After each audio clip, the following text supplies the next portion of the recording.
When high-quality, faithful readers meet authors who abandon their stories, what kind of friction occurs?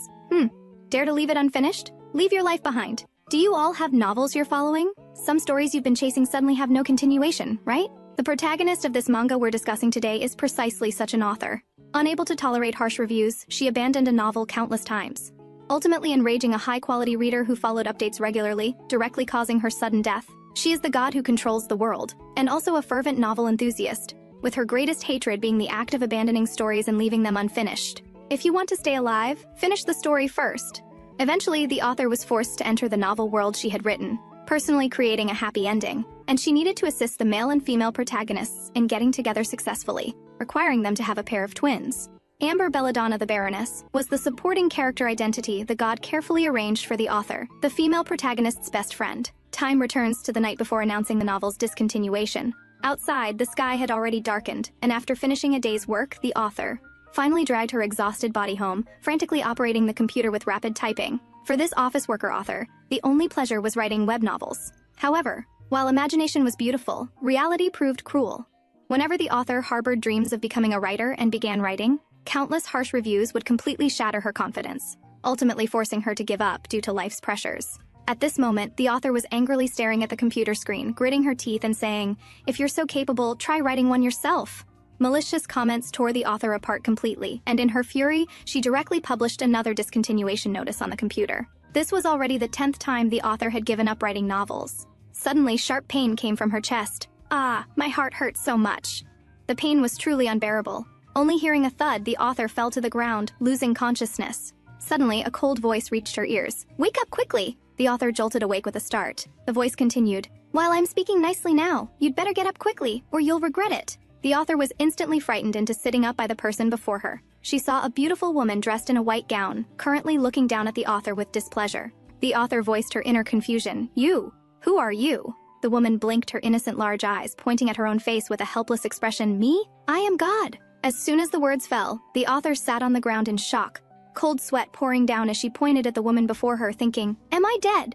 The woman calling herself God reluctantly explained her reason for being there to the author. After forcibly calming down, the author carefully asked, "So, you're a fan of my novel?" The woman instantly stared at the author with fury, nodding expressionlessly. The author was immediately terrified by the woman's expression. "Since you're a fan, why are you staring at me like that? It feels like you have some deep grudge and want to kill me." The woman's face was dark, her tone calm yet sinister. "Do you know what two things anger me most in this world? One is when people only say half of what they mean, and the other is when authors of novels I'm enjoying suddenly abandon their updates." The woman suddenly fixed her death stare gaze directly on the author, as if looking at a dead person. The next second, black smoke tightly bound the author, who was instantly terrified and could only instinctively scream, "Ah!" thinking, could it really be that I angered God by abandoning my novel? The author was scared to the point of cold sweats. Suddenly, the author had a flash of inspiration. "Do you want me to update the novel?" Immediately, the author pleaded with strong survival instincts. "Please let me go back first. I'll update next week." "No, I'll update immediately this week."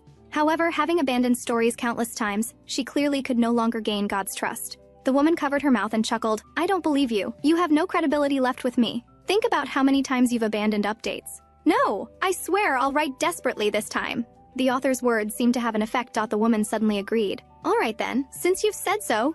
Suddenly, the woman slowly approached the author, her face wearing a gentle smile, yet the words she spoke were bone-chillingly cold. "However, it seems quite difficult for you to write novels purely from imagination, so this time you'll experience while writing inside the novel." The author's gaze froze. That means, how does one experience while writing a novel? Before she could figure it out, she heard the woman gently lift her finger, pointing at the author's chin, and the woman's voice continued in her ear. "It must be a happy ending. And I instruct that the conclusion must be perfect, with a pair of children born, and there must be sweet extras. Otherwise, you know the consequences, don't you?" Suddenly, God's extended index finger gently traced across the author's chin, making the author shrink her neck in fright, cold sweat streaming down. The author startled and hastily shouted, Wait a moment!" However, the next second, she heard a snap as the woman snapped her fingers, and a playful voice came again. "Well then, the novel is in your hands!" Suddenly, a blinding light flashed, and just like that, the author was sent into her own novel world. Outside the window, chirping bird calls occasionally came, as the author who had become Amber still slept peacefully in bed. Sunlight from outside the window fell on Amber's face, making the author murmur comfortably, "The sunlight is so warm, so nice." Suddenly, the author's eyes snapped open, puzzled. How can there be sunlight here? Abruptly, she sat up in alarm. "Don't I live in a basement?" How could there be sunlight so early in the morning? Fluffy hair slid down from her cheeks, and the author exclaimed in surprise, "What is this? How did my hair become so long? And it's red?" The author thought it was a wig, gripping it tightly with her hands and pulling downward forcefully. "Ah, it hurts. This isn't actually a wig." She reached up to rub her somewhat aching scalp, carefully examining the room before her. This was a room with European-style decoration, spacious and bright, very luxuriously furnished, with sparkling elements everywhere. The author sat on the bed, cold sweat dripping down her cheeks. "Where is this?" Suddenly, anxious shouting came from outside the door. "Miss!" Accompanied by the bang of the door opening, a middle-aged woman dressed as a servant rushed anxiously into the room, her face full of worry as she inquired, "Miss, has something happened?" The author was still in shock. "Miss?" The author stared wide-eyed at the middle-aged woman before her, somewhat incredulous. Could she be calling me? Suddenly, sharp pain came from her head. "It hurts! What's happening?" Strange memories suddenly appeared in the author's mind. The author tightly clutched her aching head, her mind somewhat confused. These are memories of this body. Why are they appearing in my brain? This middle-aged woman was actually the wet nurse who had cared for the original owner since childhood, and also her personal maid. The author called out the middle-aged woman's name somewhat dazedly. "Martha?" Martha anxiously supported the author, worriedly asking, "Miss, why do you look so haggard?" Taking the author toward the dressing table. "Come look in the mirror." The author looked up at herself in the mirror, her heart skipping a beat. "How do I look like this?" The reflection showed herself with beautiful red hair and delicate fair skin. Yet just moments ago, she had been merely an ordinary office worker who, due to frequent overtime, had loose skin and often sported dark circles under her eyes. Looking at herself in the mirror, the author hadn't yet recovered from the shock when Martha, who was combing her hair, asked with concern, "Miss Amber, you look very haggard. Are you feeling unwell somewhere?" Hearing this, the author was again frightened to the point where her hair stood on end, unable to speak properly. "What did you just call me? Amber? Could it be Amber Belladonna?" A drop of cold sweat slowly slid down her cheek, thinking that woman was right after all. Surrounded by the chirping of birds, the author still hadn't recovered from her conversation with God. She sat dazedly on the bed with a blank expression, eyes wide. Did I just become a supporting character in my own novel like this? The plot deviation occurred on the day of the annual New Year celebration. The square was packed with crowds who had come for the Empire's most grand celebration in history. A luxurious carriage slowly traveled through the center of the square, with people on both sides waving at the woman in a purple evening gown on the carriage. They enthusiastically shouted, "Long live Princess Catalina! Long live the princess!" Catalina also smiled warmly and waved back in response. As a princess, Catalina felt quite helpless. Due to the emperor's inability to move freely, she had to lead the parade procession. Behind her was the empire's second prince, Owen. As an imperial prince, he clearly didn't pay much attention to managing his expressions, his face showing obvious impatience, telling everyone he was very unwilling to be here parading. From all aspects, he would not be a candidate for the next emperor. At this time, a domineering man dressed in knight's attire was actually the one with the most kingly bearing. This person was Kai Blade, the princess's personal knight protector. He not only possessed handsome looks, but was also the empire's youngest sword master. The people liked to call him the strongest sword on the continent, and he was also the male protagonist of this novel. As the male protagonist of this novel, wherever he went, he could always amaze the surrounding women. The author couldn't help but sigh, truly worthy of being the top-tier handsome man in this novel. Next was the supporting character identity God had chosen for me, Amber Belladonna, with dazzling red hair. I was a minor supporting character in this novel, and also the female protagonist's friend. Suddenly, a clear voice interrupted the author's thoughts. "Amber, why did you walk ahead alone? I've been looking for you for so long." Accompanying the voice was a girl with a refined face, large eyes, and a perfect figure. This person was Frey Adel, also the only daughter of the Empire's sole duke. She was a kind-hearted and exceptionally powerful white mage, and also the female protagonist of this novel. At this moment, Frey placed her hand on Amber's wrist, grabbing Amber's hand and preparing to run, muttering, "Amber, what are you daydreaming about? The magical fireworks are about to be launched, come with me quickly." Amber was pulled off balance by her, stumbling and nearly falling, somewhat helplessly responding, "All right, I understand." At this time, countless citizens had gathered around the square, all waiting for this sacred moment. Discussions arose all around, with constant chatter as everyone waited for the magical fireworks to launch. Amber clenched her fists and looked ahead with anticipation, hearing the announcer's voice. "Please welcome the mages who will launch the fireworks. Everyone, please look to the sky and enjoy the fireworks." At the same time, the surrounding crowd applauded vigorously, and the atmosphere instantly reached its peak. Amber stood calmly among the crowd, admiring, truly disappointing everyone's expectations. This year's fireworks probably won't be successfully launched. Amid people's cheers, the cannons were ignited. Unexpectedly, what followed was pungent smoke spreading everywhere. The novel I had entered officially began from here. The self-conscious villain, out of spite, tampered with the cannons to ruin the celebration, causing chaos through the firing of inferior cannons. The surrounding crowd was made to cough continuously by this pungent smell, instantly covering their mouths and noses and scattering in all directions. In this chaos, our female protagonist Frey would also fall. And at this critical moment, our male protagonist Kai would appear to support and rescue her.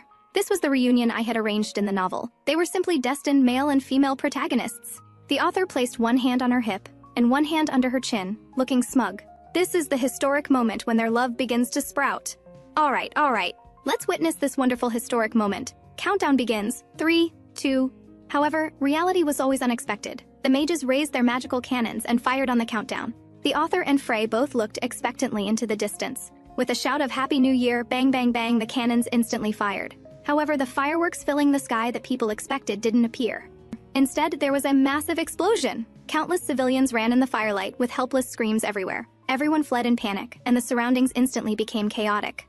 At this moment, the author was also affected by the explosion and fell to the ground. Her head was in complete confusion, not understanding why this had happened. When the explosion occurred, it should have only produced a lot of smoke.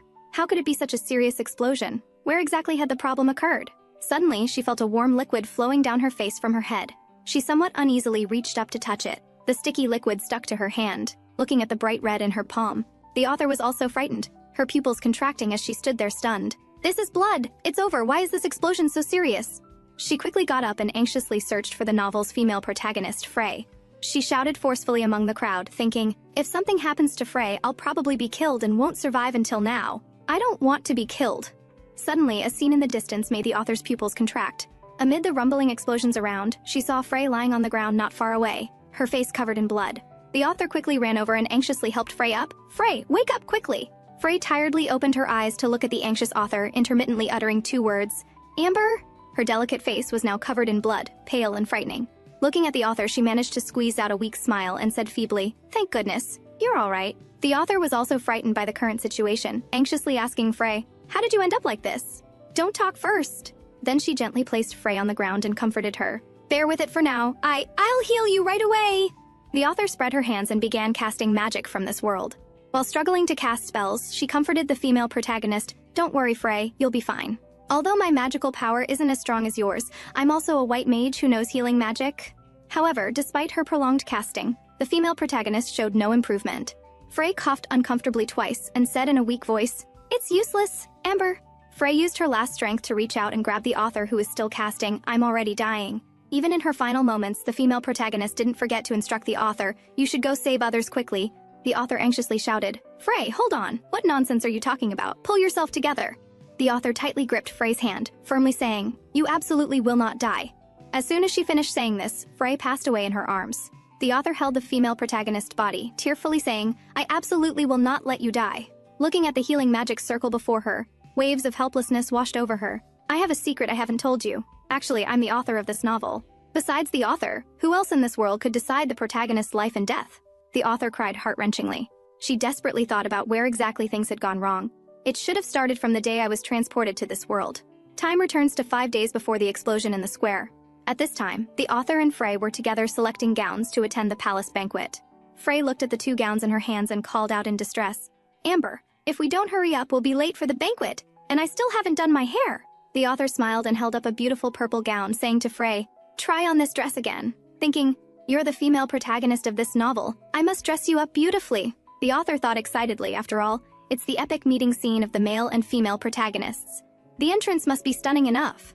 Hearing the author's murmuring, Frey was somewhat puzzled.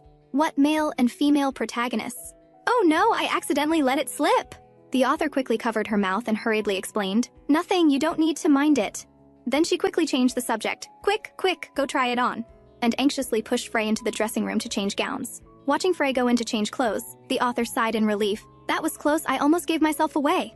Before long, Frey came out after changing into the gown, walking with light steps. Frey was dressed in a purple evening gown, beautiful and charming. Her cheeks were slightly red as she asked the author somewhat shyly, how is it? The author was deeply attracted by Frey before her, her eyes sparkling as she praised, Frey, you look absolutely stunning.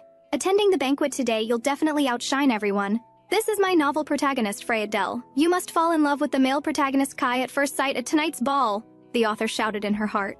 Soon, the 2 dressed-up women boarded the carriage to the banquet. Frey happily said to the author, I'm so happy that you can attend the evening party with me today. She linked arms with the author as she spoke. The author looked at Frey's charming profile and thought, Even if I don't intervene, I'm sure they'll naturally spark romance. As the sky gradually darkened, the palace banquet was brightly lit, and the party had already begun. Kai, dressed in a black knight's uniform, followed behind the princess, watching as she mingled and conversed with others in the crowd. The bustling banquet was filled with noisy chatter everywhere. Kai just stood quietly behind the princess, silently observing the changes around him. The author silently watched the man before her, thinking, "You indeed came too." Of course, this is a banquet hosted by the princess, so Kai couldn't possibly not attend. Looking at Kai's handsome face, the author sincerely sighed. Truly worthy of being the male protagonist of my novel, absolutely heart-stirringly handsome. The author was staring intently when suddenly Frey appeared beside her with a whoosh. Frey asked somewhat excitedly, "Amber, what are you looking at? Is there something interesting?" The author was startled and nearly spat out her wine, with a mouthful of wine stuck in her throat, making her face red from holding her breath. Thinking, "Business first." She quickly grabbed Frey's hand and said to her, "I feel a bit hot. Let's go get some fresh air by the window." At the corner, they suddenly encountered the princess and Kai.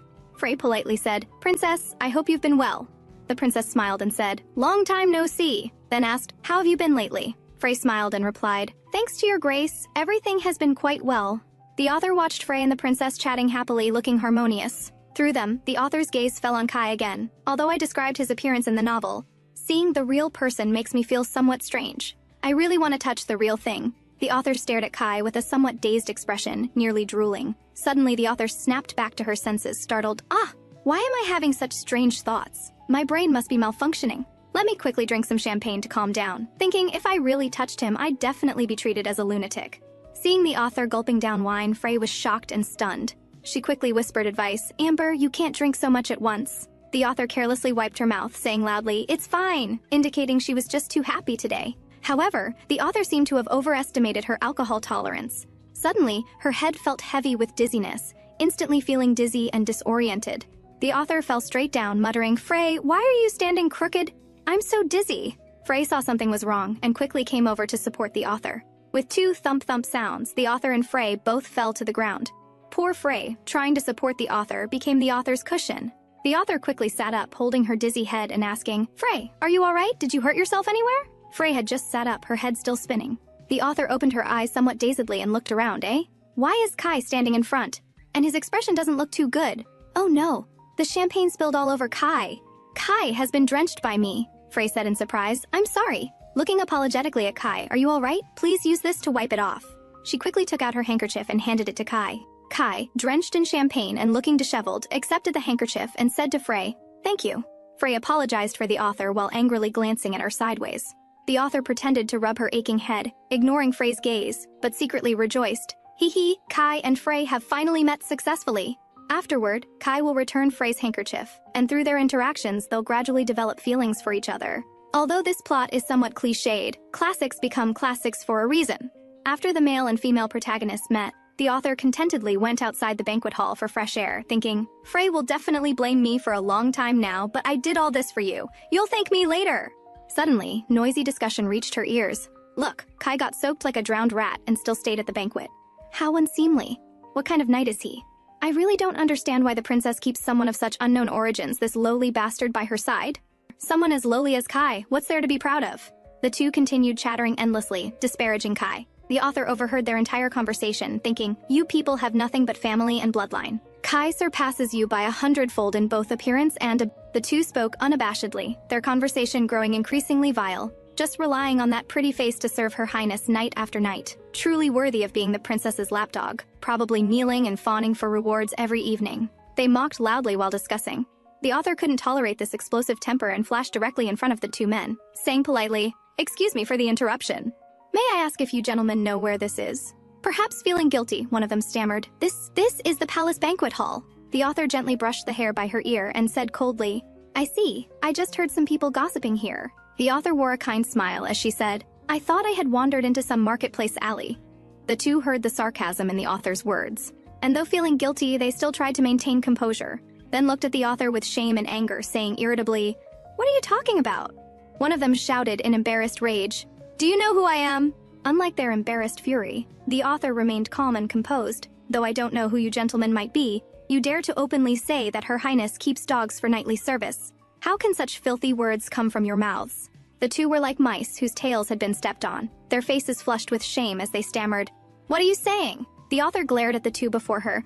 Though saying Kai is the princess's dog was a character setting I established, I can criticize my own creation but others cannot. Meanwhile, Kai informed Her Highness that he had wine spilled on him and needed to clean up, and Her Highness nodded in agreement. Kai turned and strode toward the dressing room, when suddenly a fierce argument caught Kai's attention. Kai followed the sound and peered out, wondering who could be quarreling. He saw Miss Amber from the Belladonna Duke's family arguing intensely with an unfamiliar man. Kai turned away with some disgust, thinking, getting drunk wasn't enough, now she's having a verbal fight with someone else. He didn't want to get involved in such idle matters, truly troublesome. Better not to invite trouble, he thought as he prepared to leave, when suddenly a harsh voice rang out. You dare to openly say Her Highness keeps dogs for nightly service? This made Kai's departing steps freeze instantly. Kai's expression changed and his entire body stiffened. He heard the author angrily say, You nobles can actually speak such vulgar words. The princess's dog? Unpleasant memories instantly flooded Kai's mind. As an orphan, ever since being taken in by Her Highness, Kai had been constantly slandered, with people around him treating him like a stray dog on the street, trampling and humiliating him at will. It seems they're not quarreling but discussing me. But why is she so agitated? Clearly it's me being insulted, not her, yet she's so angry on my behalf. She must be the first person besides Her Highness willing to defend me, right? The man's sophistry reached his ears again. Do you have evidence that we said such things? The next second, Kai appeared directly, grabbing the man's wrist, twisting it forcefully backward, accompanied by the crackling sound of bones and the man's anguished screams. The man felt his hand was about to be twisted off, sweating profusely from the pain. The author was stunned by Kai's sudden action, hearing the man cry out in pain.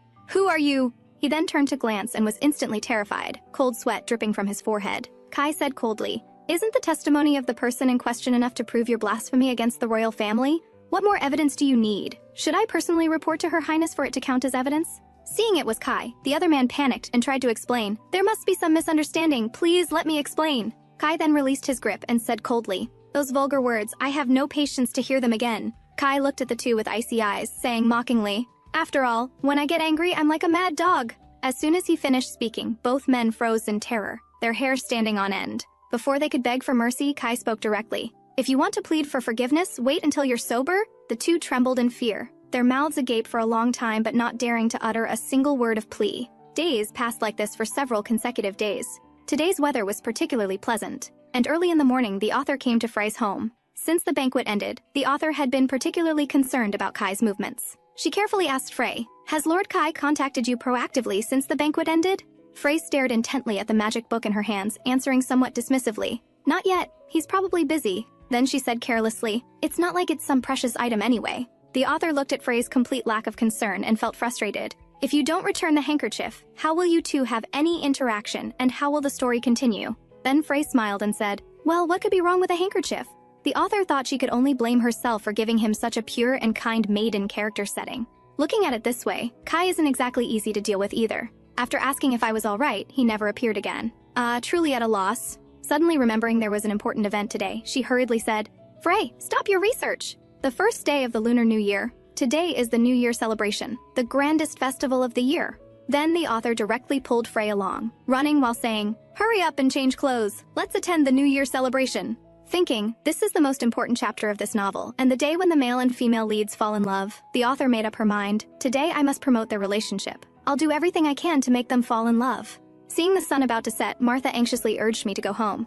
But I had promised Frey we'd watch the celebration together, and such a rare festival absolutely couldn't be missed. I waved at Martha and instructed her, Don't tell my sister, after all I am a mage. Martha wanted to say something but I interrupted directly, Can't I protect myself? Then I headed toward the celebration. Passing through the bustling streets and seeing the dazzling array of goods, the author couldn't help but exclaim, My goodness, it's absolutely beautiful. Thinking, though they're street vendor goods, the quality is genuinely good. But now wasn't the time for shopping. The author noticed a small boy carrying a package hurrying past her. Thinking, Frey should be finishing changing soon. Suddenly, a similarly package-carrying man with a panicked expression came running past. Colliding with the equally hurried boy, with a clang the small boy was knocked to the ground. The author looked at the boy sitting on the ground and asked with concern, Are you all right, little one? At this moment, the man angrily accused the boy, You brat, if you don't want to die, watch where you're going. He raised his sturdy fist, preparing to strike. The author shouted angrily, You knocked someone down! Not only didn't you apologize, but why are you yelling at a child? The man replied with disdain and anger, Who are you? With such a pretty face, if you don't want to be disfigured, mind your own business. The author was instantly furious, gritting her teeth. Now even a nameless passerby dares to threaten me? I really want to make him eat dirt right now. Suddenly hearing the sound of guards nearby, the author quickly called out loudly, Come over here! The man heard the author's cry for help and was startled, cursing, "Damn it!" He grabbed the fallen package and prepared to run, not forgetting to leave a threat, "Don't let me catch you next time, or you're dead." The author was somewhat speechless, still using such third-rate thug dialogue. Then she quickly asked the boy in her arms, "Are you okay? Are you hurt?" The boy sobbed while looking around. "I'm not hurt, but my bag is missing." The author looked back at the package on the ground and asked, "Is that it?" The boy said joyfully, "There you are!" The boy quickly picked up the package and opened it to check while the author prepared to leave. Suddenly, the boy made a confused sound, then burst into tears, crying while saying pitifully, "Mommy, my candy! That bad uncle took my candy!" Hearing this, the author was also shocked, thinking, the packages were switched? She took the package and opened it to check. The contents made the author break out in a cold sweat, her heart pounding. Isn't this gunpowder?" The author picked up the gunpowder from the package and examined it carefully. This is gunpowder without regulatory numbers, clearly not from legitimate channels. Looking at how he fled in panic, there's definitely something fishy going on.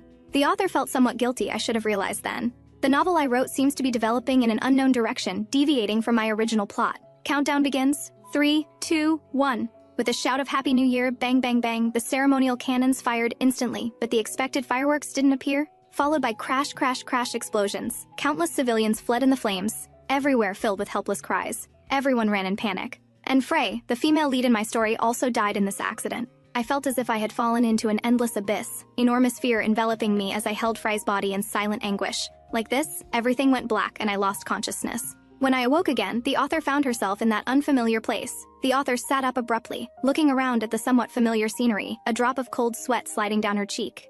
With a whoosh, a familiar figure appeared before the author, followed by an icy voice from above. "Author, really now? How did you end up killing off the protagonist while acting? What are we to do now?" The voice carried a hint of anger mixed with schadenfreude. The author stared blankly at the woman before her, who stood with arms crossed, looking darkly at the author, murderous aura radiating from her being, her presence alone enough to frighten the author to death. The author steadied her nerves and quietly asked the goddess before her, "Am I truly dead this time?"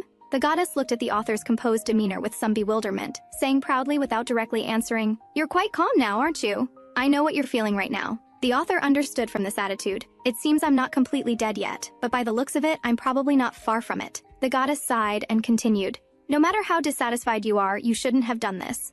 I asked you to act out the novel, but you killed off the protagonist?" The goddess's voice suddenly changed. "You wanted to make the story melodramatic to end the plot early, didn't you? I'm telling you, no way." Hearing this, the author urgently protested, "I never thought that way. The plot developing like this was completely unexpected to me. I had no idea it would happen." Though the author tried to explain, clearly the person before her didn't want to hear more explanations. The goddess secretly chuckled, her icy voice emerging from thin lips. "Regardless, you've disappointed me, and you'll pay dearly for this." She walked slowly, wearing a sinister smile, approaching the author step by step. Dark energy emanated from her hands as she walked, smiling eerily at the author. What's more terrifying than a fan-turned-hater? Seeing the darkened goddess, the author had to surrender. "Wait, calm down, please spare me." The goddess completely ignored the author's pleas, reaching out to cast a spell. After all, it was agreed beforehand. The goddess smiled sinisterly. "This is really going to hurt." Instantly, the author was surrounded by dark energy, waves of pain coming from her limbs. The author cried out in agony, tears streaming, pleading loudly, "Stop it! Aren't you an omnipotent goddess? Just revive the female lead." The goddess rubbed her temples somewhat helplessly. "If gods could manipulate things at will, why would I bring you here? The divine world has its own rules that I cannot violate." The author angrily clenched her fists and shouted at the goddess, "What does this have to do with me? I can't just die like this. It's too unfair. I absolutely cannot die like this." The goddess said helplessly, "With the female lead dead, what can you do?" The author quickly responded, "Aren't you my fan? Then please believe in me again."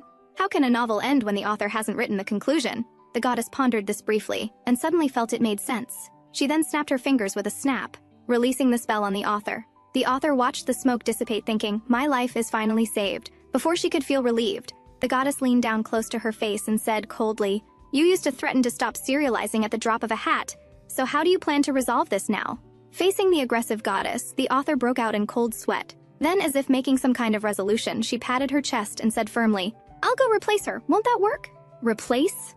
The goddess was thunderstruck by the author's words, completely speechless. Then, as if thinking of something, she gently covered her mouth to suppress laughter. Finally unable to hold back and bursting out with pfft in loud laughter. The goddess pointed at the author with one hand while holding her aching stomach with the other, mocking, "You're not thinking of replacing the female lead, are you? Author, this is a romance novel."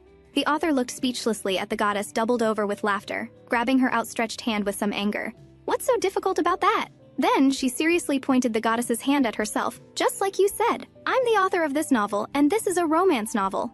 The goddess was so startled by this version of the author that she pulled her hand back, standing there stunned like a child who had done something wrong, at a loss. The scene suddenly reversed, with the author righteously pointing at the goddess and scolding, "Aren't you my fan? You brought me to this world because you particularly love my novel, didn't you?" The goddess nodded vigorously like a pecking chicken, indicating she was absolutely right. "But do you have confidence?" the author said angrily. "This concerns my life and death. Of course I must have confidence." Finally, the goddess compromised. "Then I'll believe in you once more." The next second, the magic circle activated, and with blinding white light flashing, the author traveled through the light within the circle. During the journey, the goddess's words echoed in her ears again. "If you don't want to meet the same fate as this female lead, you must complete the novel this time, dear author." Opening her eyes again, the author had returned to Amber's body, still in that exploded square. The author looked at Frey lying on the ground before her, filled with grief and anger, not knowing what to do. The explosion sounds in the square continued, and Frey would never wake up again. The author looked at her own hands. Overcome with sadness, she laughed self-mockingly. "This isn't a dream.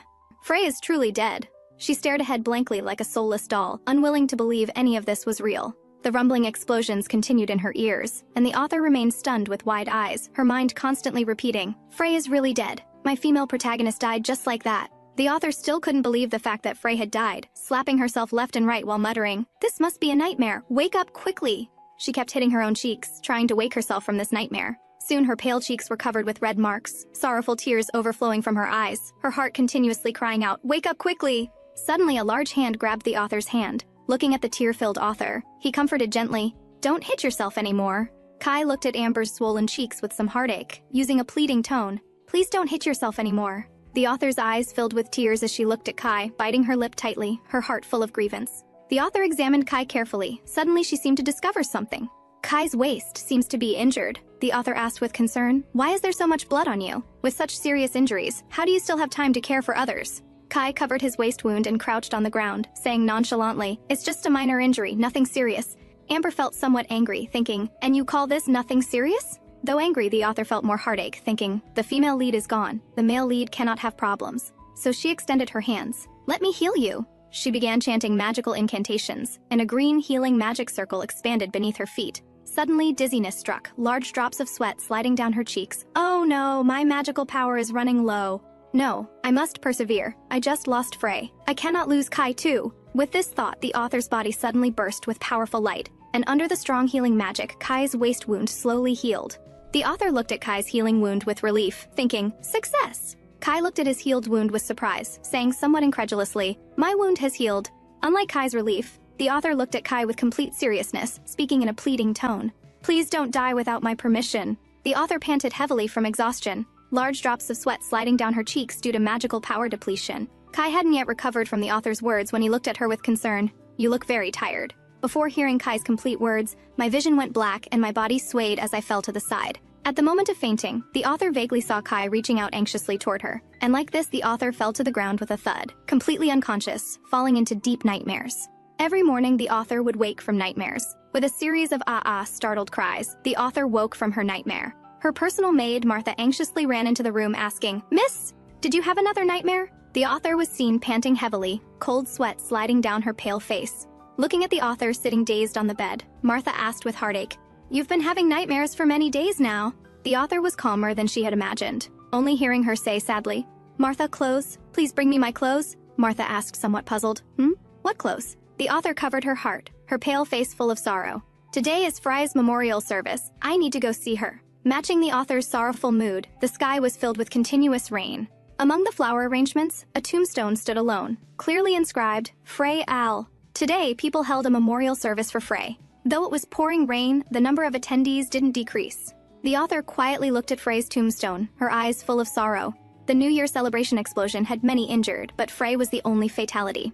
It was said that Frey, to minimize the damage from the explosion, didn't hesitate to approach the blast source, using her own body to block the gunpowder explosion. "If I hadn't written you as such a kind character, would you not have died?" The author placed down a chrysanthemum, murmuring, "Frey, rest in peace." My kind-hearted female protagonist. The author stared blankly at the grieving Duke and Duchess Adele, while others nearby comforted, "May the deceased rest in peace." The author was lost in thought when, accompanied by tap-tap-tap footsteps, Kai's voice suddenly came from behind. "Miss Amber, as Frey's only close friend, you must be very sad right now, aren't you?" The author turned to look at the sincere-faced Kai, somewhat surprised he would appear here. Lord Kai, thank you for that day, Kai countered. I should be thanking you. Without you, I couldn't be standing here unharmed. The author smiled like spring breeze. It was my duty, Kai said solemnly. Miss Amber, you saved my life, and I will repay you in the future. He bowed sincerely to the author. Meanwhile, at the temple, an elder walked away with tap-tap-tap steps, leaving the temple without looking back. A young priest chased after asking, Sage, must you really leave? The elder looked sorrowful. I've lost my last beloved disciple. There's nothing left here for me to cherish. Like this, the elder left the temple without looking back. The next second, he passed by the approaching author. The elder seemed to think of something, calling out to the author who was about to walk away, Please wait! The author turned around, immediately recognizing the elder, and quickly turned to bow and apologize. Greetings, Sage. I was just thinking about something and failed to recognize you. I'm truly sorry. The elder showed no intention of blame, searching through his belongings while saying, No matter, I called you because I have something to give you. He then raised his hand to show the author what he held. The author's eyes widened in surprise. This is a magical artifact embedded with blue crystal. And this necklace? The elder interrupted the author's thoughts. That's right. Frey always wore it in the past. The elder continued sadly. But now you should need it. So I'm entrusting it to you. The author held the necklace with both hands, her face full of confusion. Asking the elder, Why do you say I need it?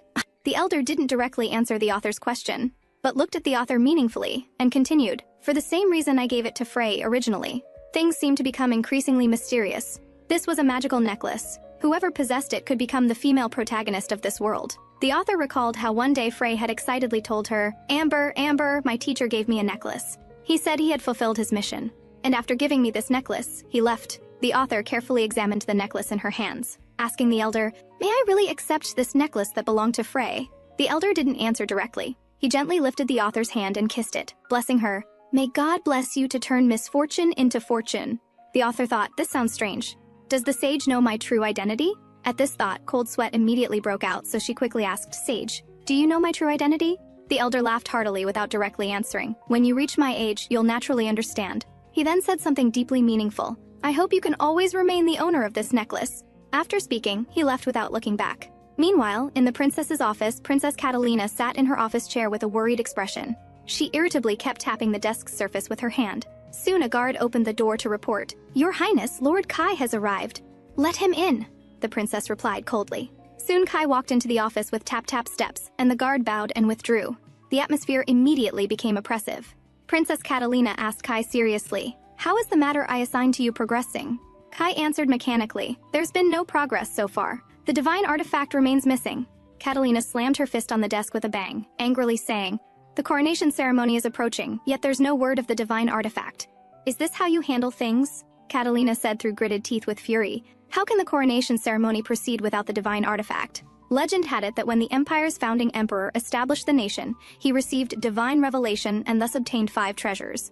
And these objects possessing divine power became the divine artifacts that had protected the royal family for a millennium. Though this legend was so ancient that its truth was difficult to verify, the divine artifacts with mysterious power had always been treasured by the royal family. As for the splendor of the divine artifacts, only one person in the entire empire had seen them. The only person qualified to inherit the divine artifacts, the empire's emperor. In other words, only by inheriting divine power through the divine artifacts could one become the empire's true emperor. Therefore, at the coronation ceremony, the new emperor must inherit the divine artifacts from the previous emperor. But at such a crucial moment, these vital divine artifacts had disappeared just as the coronation ceremony was about to be held. Princess Catalina sighed helplessly. That fool Owen gives me endless headaches. I really want to grab him immediately and make him hand over the divine artifacts. Compared to Catalina's outburst, Kai analyzed calmly, Currently, we have no concrete evidence that the divine artifacts are in his possession. If we act rashly, we might alert our target. Princess Catalina rubbed her forehead, feeling extremely irritated. She understood that handling the situation this way was inappropriate, but Owen's performance at the New Year celebration had been truly terrible.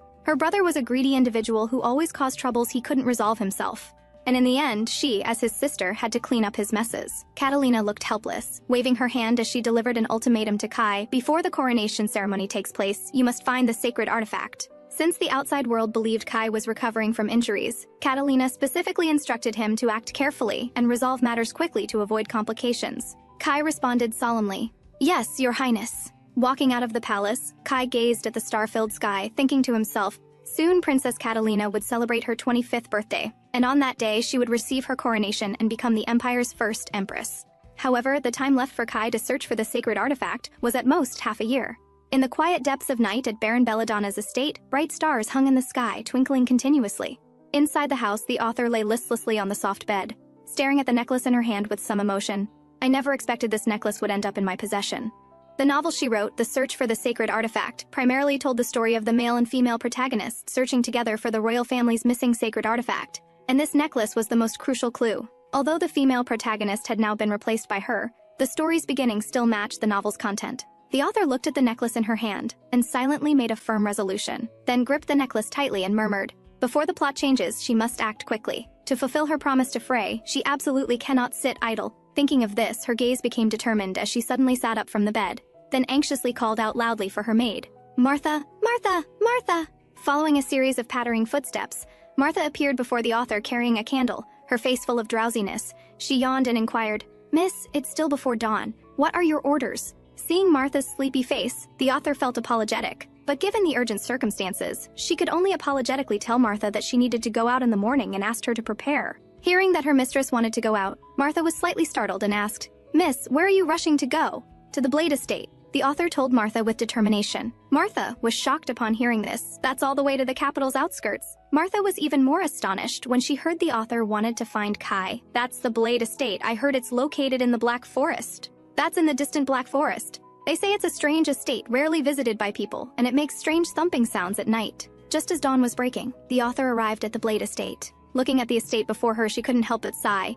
It really is just like what I wrote. The towering estate stood cold and silent, occasionally emitting strange thumping sounds. The male protagonist's estate was quite magnificent, situated deep in the Black Forest, far from human habitation. Although the author had specifically designed this to create the male protagonist's aloof image, seeing it in person was even more desolate than imagined. Even though he was already the princess's personal knight and the empire's strongest swordmaster, the nobles still looked down on his origins, treating him like the princess's dog. Kai's butler looked at the author with surprise, asking in disbelief, Miss, are you here to see my master?" The author looked at Kai's butler speechlessly, thinking, "It's just a visitor." Does Kai's butler need to be so panicked that he can barely speak? How long has it been since someone came here? Soon the author broke the awkward silence between them, expressing her desire to see Lord Kai, "Since I came in such haste without proper notice, please trouble yourself to inform Lord Kai that Miss Amber from the Belladonna family requests an audience." Soon the author was led to the reception hall by the butler. The butler politely bowed to the author and said, "Please wait here for a moment. I shall immediately inform my master." The author watched the butler's departing figure, thinking, he seems quite agile now, unlike before. Moreover, judging by his appearance, why does it seem like he's very excited? And just as the author imagined, in the corridor the butler was humming a tune, walking with cheerful steps toward Kai's study. Soon he reached Kai's study, and the butler knocked on the door. He quickly entered, bowed to Kai, and reported, "Master, a visitor has arrived." Kai stood with his back to the butler, looking out the window, lost in thought. The butler continued, "Miss Amber from the Belladonna family says she has matters to discuss with you." Kai quietly gazed out the window, somewhat surprised. Miss Amber? What business could she have with me? On the other side, the author waited somewhat impatiently, thinking, when exactly will he come? With the creaking sound of a door opening, Kai entered. Looking at the beautiful girl sitting on the sofa, he asked softly, "Miss Amber, what brings you to see me so early?" Kai wore casual clothing, appearing sunny and handsome. The author couldn't help but stare, thinking, every time I've seen him before in his knight's uniform, I thought he looked dashingly handsome, but I didn't expect him to look even more attractive in casual wear. The author's face flushed slightly as she looked at Kai and said, "I want to discuss with you the item you're currently searching for." Kai looked at the author with apparent calm, though his mind was filled with surprise, and replied, "The item I'm searching for? I'm not sure what you're referring to." The author felt speechless, thinking, is he playing dumb with me? The author didn't give him a chance to feign ignorance, directly getting to the point. "Aren't you under secret orders from Princess Catalina to search for a certain item?" Upon hearing this, Kai was immediately shocked. He turned to instruct his butler, Alfred, "Go prepare some tea for our guest." The butler acknowledged with a bow and left. Soon 2 cups of black tea were brought over. The author said to Kai with sincere expression, "I came to help you find it." At this moment, Kai's mind was like turbulent waves, and he asked seriously, "Exactly how much do you know?" The author calmly picked up a cup of black tea and took a sip, thinking, "I know everything, including things you don't know." Instead of directly answering Kai's question, the author calmly asked in return, "Princess Catalina asked you to retrieve the sacred artifact needed for the coronation ceremony, correct?" She looked at Kai with a smile and continued, "Now there's less than half a year until the coronation ceremony. You must be very anxious." Hearing the author's words, Kai was both shocked and angry, his tone becoming heavier. "Miss Amber, do you realize what you're saying? You dare to plant spies in the palace to eavesdrop?" The author ignored Kai's anger and calmly set down her teacup, saying, What if I told you I witnessed it personally? Would you believe me? So the author began to fabricate seriously. A few days ago, I received divine revelation in a dream. God told me to help Princess Catalina search for the sacred artifact. Faced with the author's explanation, Kai clearly didn't believe it, his tone slightly mocking. God? Divine revelation? Don't tell me you think you're a prophet? Kai suddenly looked at the author with concern and inquired, Miss Amber, I heard that after the New Year's celebration incident, you fell ill. He thought to himself, could she have injured her head? The author felt speechless and quickly explained, you seem to have misunderstood. I don't have any after effects. I'm perfectly normal now. Look, if you don't believe me, she reached into her clothes to retrieve the necklace around her neck. Kai beside her was startled by this action. He quickly covered his eyes with his hand, breaking into a cold sweat and stammering. Miss Amber, wait, you seem to have misunderstood my meaning. Please calm down. The author pulled out the necklace and looked at Kai with confusion. Lord Kai, I think the one who misunderstood isn't me but you. I'm simply proving to you that I have the Azure Eye. Kai was shocked again and asked, how do you possess this item? The author's eyes showed sadness as she said, this necklace originally belonged to Princess Frey, but now she has passed away. The sage, to fulfill his mission, entrusted it to the mage whose magical power was second only to Frey's. Kai looked at the author speechlessly. According to you, that mage is you? The author nodded repeatedly like a pecking chicken. Many people knew Frey because she was the Duke's only child, but actually, as a white mage encountered once in a millennium, her fame was even greater. Although under this talented girl's radiance, Amber Belladonna was often overlooked. She was also recognized by the Academy as a white mage encountered once in a century. Kai looked at the necklace on the table and continued, since you've obtained this necklace, it means the sage has chosen you as his successor to inherit his legacy in the future. The lost sacred artifact will be guided by the Azure Eye, and the journey to find the sacred artifact is about to begin. It turned out the Azure Eye was famous, because it and the sacred artifact were made from the same magic crystal. The author looked at the blue necklace in her hand with surprise. At this moment, the necklace was emitting a brilliant blue light under the influence of magic. The light grew stronger and stronger, instantly illuminating the entire reception hall. Due to their identical materials, when the Azure Eye was brought near the sacred artifact, they would resonate with each other and trigger an intense reaction. Kai looked at the glowing Azure Eye with joy.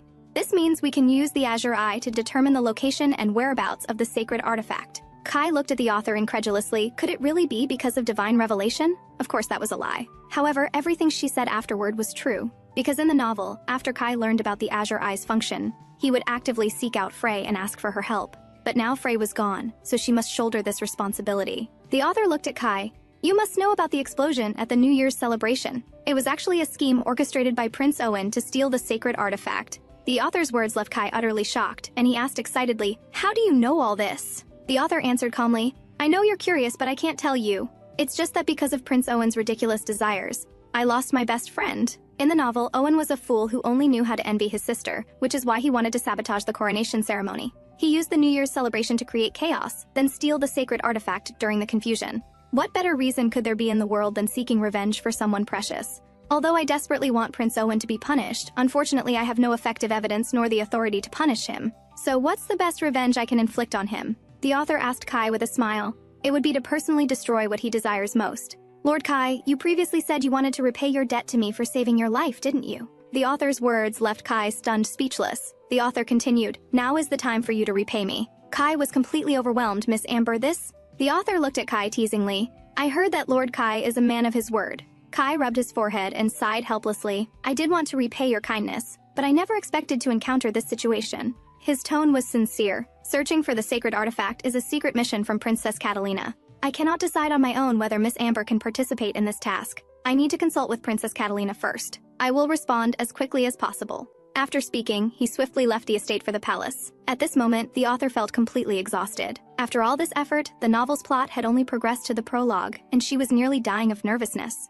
Just thinking about all the events that would unfold in the future made her feel mentally drained. Forget it, let me relax for a bit. The author slowly closed her eyes. After relaxing, a wave of drowsiness washed over her. Meanwhile, in the palace, Kai reported the day's events to Princess Catalina and asked for her opinion. Princess Catalina had nothing to struggle with. Since someone had voluntarily come to help her search for the sacred artifact, she had no reason to refuse. Moreover, to find the sacred artifact, they absolutely needed to use Miss Amber's Azure Eye. And Amber was also an excellent white mage, which would certainly be helpful to them. She immediately told Kai, you should search for the sacred artifact together with Miss Amber. However, Kai still cautiously said to the princess, Miss Amber actually knew the entire content of our conversation, which isn't something an ordinary noble lady could accomplish. The princess looked at Kai with a smile and replied, that's exactly why we need to keep such a person close to monitor her. Since she's voluntarily offering to help us, why shouldn't we go with the flow? On the other side, the relaxed author fell into peaceful slumber on the soft sofa in the reception hall, quiet and beautiful. Soon after, on the muddy road where rainwater had collected in potholes, worn shoes walked with splashing sounds. Soon the shoes became soaking wet. The author looked at her wet shoes angrily, sighing, "Why on earth did I come to this kind of place? Under normal circumstances, she would never come to such a place." The author looked helpless, but there's no choice now. For the sake of my own life, I can only compromise. The author was lost in thought when suddenly Kai's voice came from behind. "These clothes suit you well." The author turned to look at Kai, and was instantly amazed by his appearance. Even dressed so plainly, he's still so handsome. Lord Kai. The author, who had to disguise herself to search for the sacred artifact, looked at her old clothes and cheap dress, everything tattered and worn. So is Kai praising me or mocking me? Recalling several days ago, in the study of the Belladonna estate, Amber's sister had set down her coffee cup with emphasis. Yabika, the current head of the Belladonna family, was looking at the author with a serious expression. The author expressed to her sister, "If we don't step forward now, the empire might face danger." But her sister was clearly dissatisfied, saying seriously, "If a country needs my sister to save it, then it might as well perish." Hearing Yabika's ruthless words, the author complained helplessly, "Sister, you still dare to say anything." But the author knew very well that her sister wasn't joking. Although the Belladonna family held hereditary baron titles, this title wasn't very important and didn't require them to fight desperately to defend it like other nobles. After all, it's just a title bought with money. The author felt uncomfortable under Yabika's gaze, nervous sweat sliding down her cheek. Suddenly Yabika spoke. "Since this matter is so important that even I cannot be told, then why must you be the one to handle it?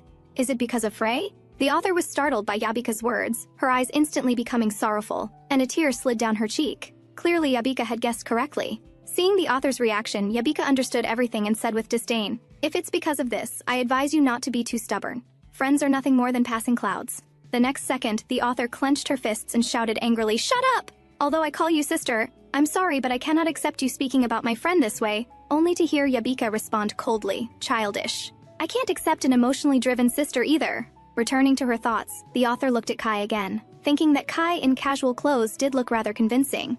However, this modest attire hasn't diminished his attractiveness at all, but I should still cover it up a bit. Acting on this thought, she immediately stepped forward and pressed down Kai's hat. The author's sudden action left Kai extremely embarrassed. He pushed the hat back up slightly and pretended to say calmly, "Please conduct yourself with more propriety. Your sudden actions make me uncomfortable." The author found Kai amusing. "Even if you pretend to be composed, it's useless. I'm the author, and I know your weaknesses by heart. When you're nervous, your ears turn red." And indeed, Kai's face and ears were flushed red at that moment. Soon they blended into the small town. The author said to Kai with a smile, "Here, don't call me Miss Amber anymore. My name is Chris, and you're Hans. Also, we're now in a romantic relationship." Soon Kai and the author entered a special tavern, surrounded by noisy sounds and hearty diners. As the princess's personal knight and a noble family's daughter, they had never been to such a place. This place appeared quite ordinary on the surface. Soon a server came to serve them. "Welcome. What would you two like to eat?" They were then led by the server to an empty table in the corner. The author skillfully ordered dishes and finished quickly. After the server acknowledged the order, he asked what they'd like to drink. The server introduced enthusiastically, but was ruthlessly interrupted mid-sentence by the author. "Just go with your recommendation. We'll have sherry wine." The server felt somewhat strange. These two are obviously newcomers. "How would they know about our tavern?" He instinctively asked, "How did you find out about our tavern?" The author replied openly and cheerfully, "We just saw your tavern's advertisement in the morning paper and came over." She didn't forget to add, "For dessert, we'll have black tea cookies and coffee." Unable to extract any useful information, the server could only leave reluctantly, glancing back at the author with his peripheral vision, thinking, "Who is that strange woman?" Kai also asked curiously, "How do you know the guild's secret code?" The author burst into laughter, thinking, "Of course it's because I'm the author who wrote the code." But she told Kai, "I learned it when helping my sister with merchant guild tasks." Kai listened in bewilderment and couldn't help asking Amber, "No. Chris, this investigation is very dangerous. Are you sure it's all right for you to get involved? I heard your family also objects." The author nodded repeatedly, of course. Then she smiled confidently. "But I have my ways." Her sister, even toward her own sister, was coldly rational, and the only way to sway her was to make it profitable for her, and preferably with huge profits. Recalling several days ago, the author had dominantly slammed a thick stack of business secrets on the table and handed them to her sister. Yabika looked at the thick pile of documents and asked the author, "What is this?" The author smiled brilliantly. "This is a catalog of products that will be bestsellers in the Empire this autumn. If we don't act quickly now, we'll miss this enormous business opportunity." Yabika flipped through the materials in her hands, becoming more curious. "Where did you get this? Is the information reliable?" The author crossed her arms proudly. "Whether the news is true or false, won't we know soon enough?" she thought privately. As the author of this book, I know the entire country's fortunes clearly. Revealing a little inside information is nothing at all. She continued. If sister wants to verify the information's authenticity, you can find someone trustworthy to conduct market research, won't you know then? Sister is a naturally astute businesswoman. She can tell at a glance whether the materials I've provided are genuine or fake. Suddenly, she slapped the materials and said teasingly, "You've prepared quite thoroughly." Then she sighed and stood up, seriously asking the author, "Are you confident you won't disappoint me?" The author answered decisively while flattering, of course, considering whose sister I am. Yabika patted the author's shoulder and agreed to her request. "I'll handle things with our parents." Then she said coldly to the author, "But remember, no matter what happens, don't forget you're a member of the Belladonna family." The powerful pressure made the author break into a cold sweat as she replied, "Don't worry, I'll never do anything that would damage the family." These words were both a reminder and warning from her as the family head, as well as her concern as a sister for her only younger sister. Although sister wanted to use family opposition to make me back down, I won't yield. While they were deep in conversation, the server from earlier suddenly appeared and said to them, "Please follow me." Soon, led by the server, they passed through a hidden door. The surroundings were eerie, and the author looked around curiously. I didn't expect there would be such a place beneath the tavern. Well, with such a massive structure, it would indeed be hard not to notice it. They followed closely behind the server, stepping down the narrow staircase continuously. I must say, as an underground structure, as long as the surface doesn't collapse, you can build it as large as you want. This is indeed a wise move. Soon they reached their destination. The server quickly knocked on the room door, and the door was soon opened from inside. The server looked calmly at the person inside and said, "I've brought them." The author and Kai entered. In the luxurious room sat a glamorous woman, holding a pipe in her left hand and supporting her chin with her right, draped in magnificent fox fur and adorned with jewels. Kai looked at the woman before him and asked, "Are you the chief?" The woman responded coquettishly, "Oh my little brother, you guessed right immediately." The woman exhaled a puff of smoke and asked, "What brings you here?" Kai got straight to the point. "You must already know about the disappearance of the royal sacred artifact. We've learned that the sacred artifact will appear in the next auction, so we've come here specifically. We're willing to pay 10 times the price, hoping you can sell the sacred artifact to us." Meanwhile, in the second prince's palace, a man was sent flying by a heavy slap. The man crashed to the ground. Second Prince Owen looked down at the man angrily and said, "Damn it! What did you say?" He asked through gritted teeth, "Where is the sacred artifact now?" The man covered his swollen face and answered the second prince tremblingly, At the black market. It will be auctioned tomorrow night." Owen angrily swept the cup from the table, shouting loudly, "Outrageous!" He stepped forward and crushed the fragments on the ground with his foot, speaking in a cold, murderous voice. "I went to great lengths trying to steal back the sacred artifact, and because of your poor management, things have turned out like this." Then he fixed his sharp gaze on the man on the ground. "Create chaos during the New Year's celebration, then seize the opportunity to take the sacred artifact." Originally, everything was going smoothly, but because a few petty thieves were greedy for small gains and sold the sacred artifact to the black market, everything failed at the last moment. The man quickly got up and kowtowed to Owen for mercy. "Even if I die, I will retrieve the sacred artifact for my master." But second Prince Owen said disdainfully, "If your worthless life could bring back the sacred artifact, I would have killed you long ago." A sinister voice came from above the man. "This was my best chance to restrain my sister. I never expected you fools to ruin it." The man was frightened into trembling by this voice, constantly begging for mercy. Master, spare my life." Faced with the man's pleas, Owen stepped on the man's head, making his curled body tremble continuously, his pupils dilating with fear. Owen looked at the man with cold eyes and said angrily, "You'd better not make that kind of mistake a second time." The man banged his head hard on the ground, begging second Prince Owen to trust him once more, promising he would definitely retrieve the sacred artifact. Meanwhile, at the black market, faced with Kai's offer of 10 times the price, the woman refused without hesitation. Faced with the woman's refusal, Kai didn't back down and said coldly, "The sacred artifact is a treasure of the imperial royal family. Please assist with my work." After hearing Kai's words, the woman continued shaking her head. "You must know the black market has its rules. Once an item appears on the auction list, no one can privately take it away." Kai was shocked by the woman's words. He indeed didn't know this rule. The author asked at the right moment, "Then we can participate in the bidding too, right?" The woman smiled charmingly, naturally. She thought privately this should be quite a show. Several days passed quickly, and soon it was time for the auction to begin. In the carriage, the author still asked Kai somewhat worriedly, "The sacred artifact will really appear here today, right?"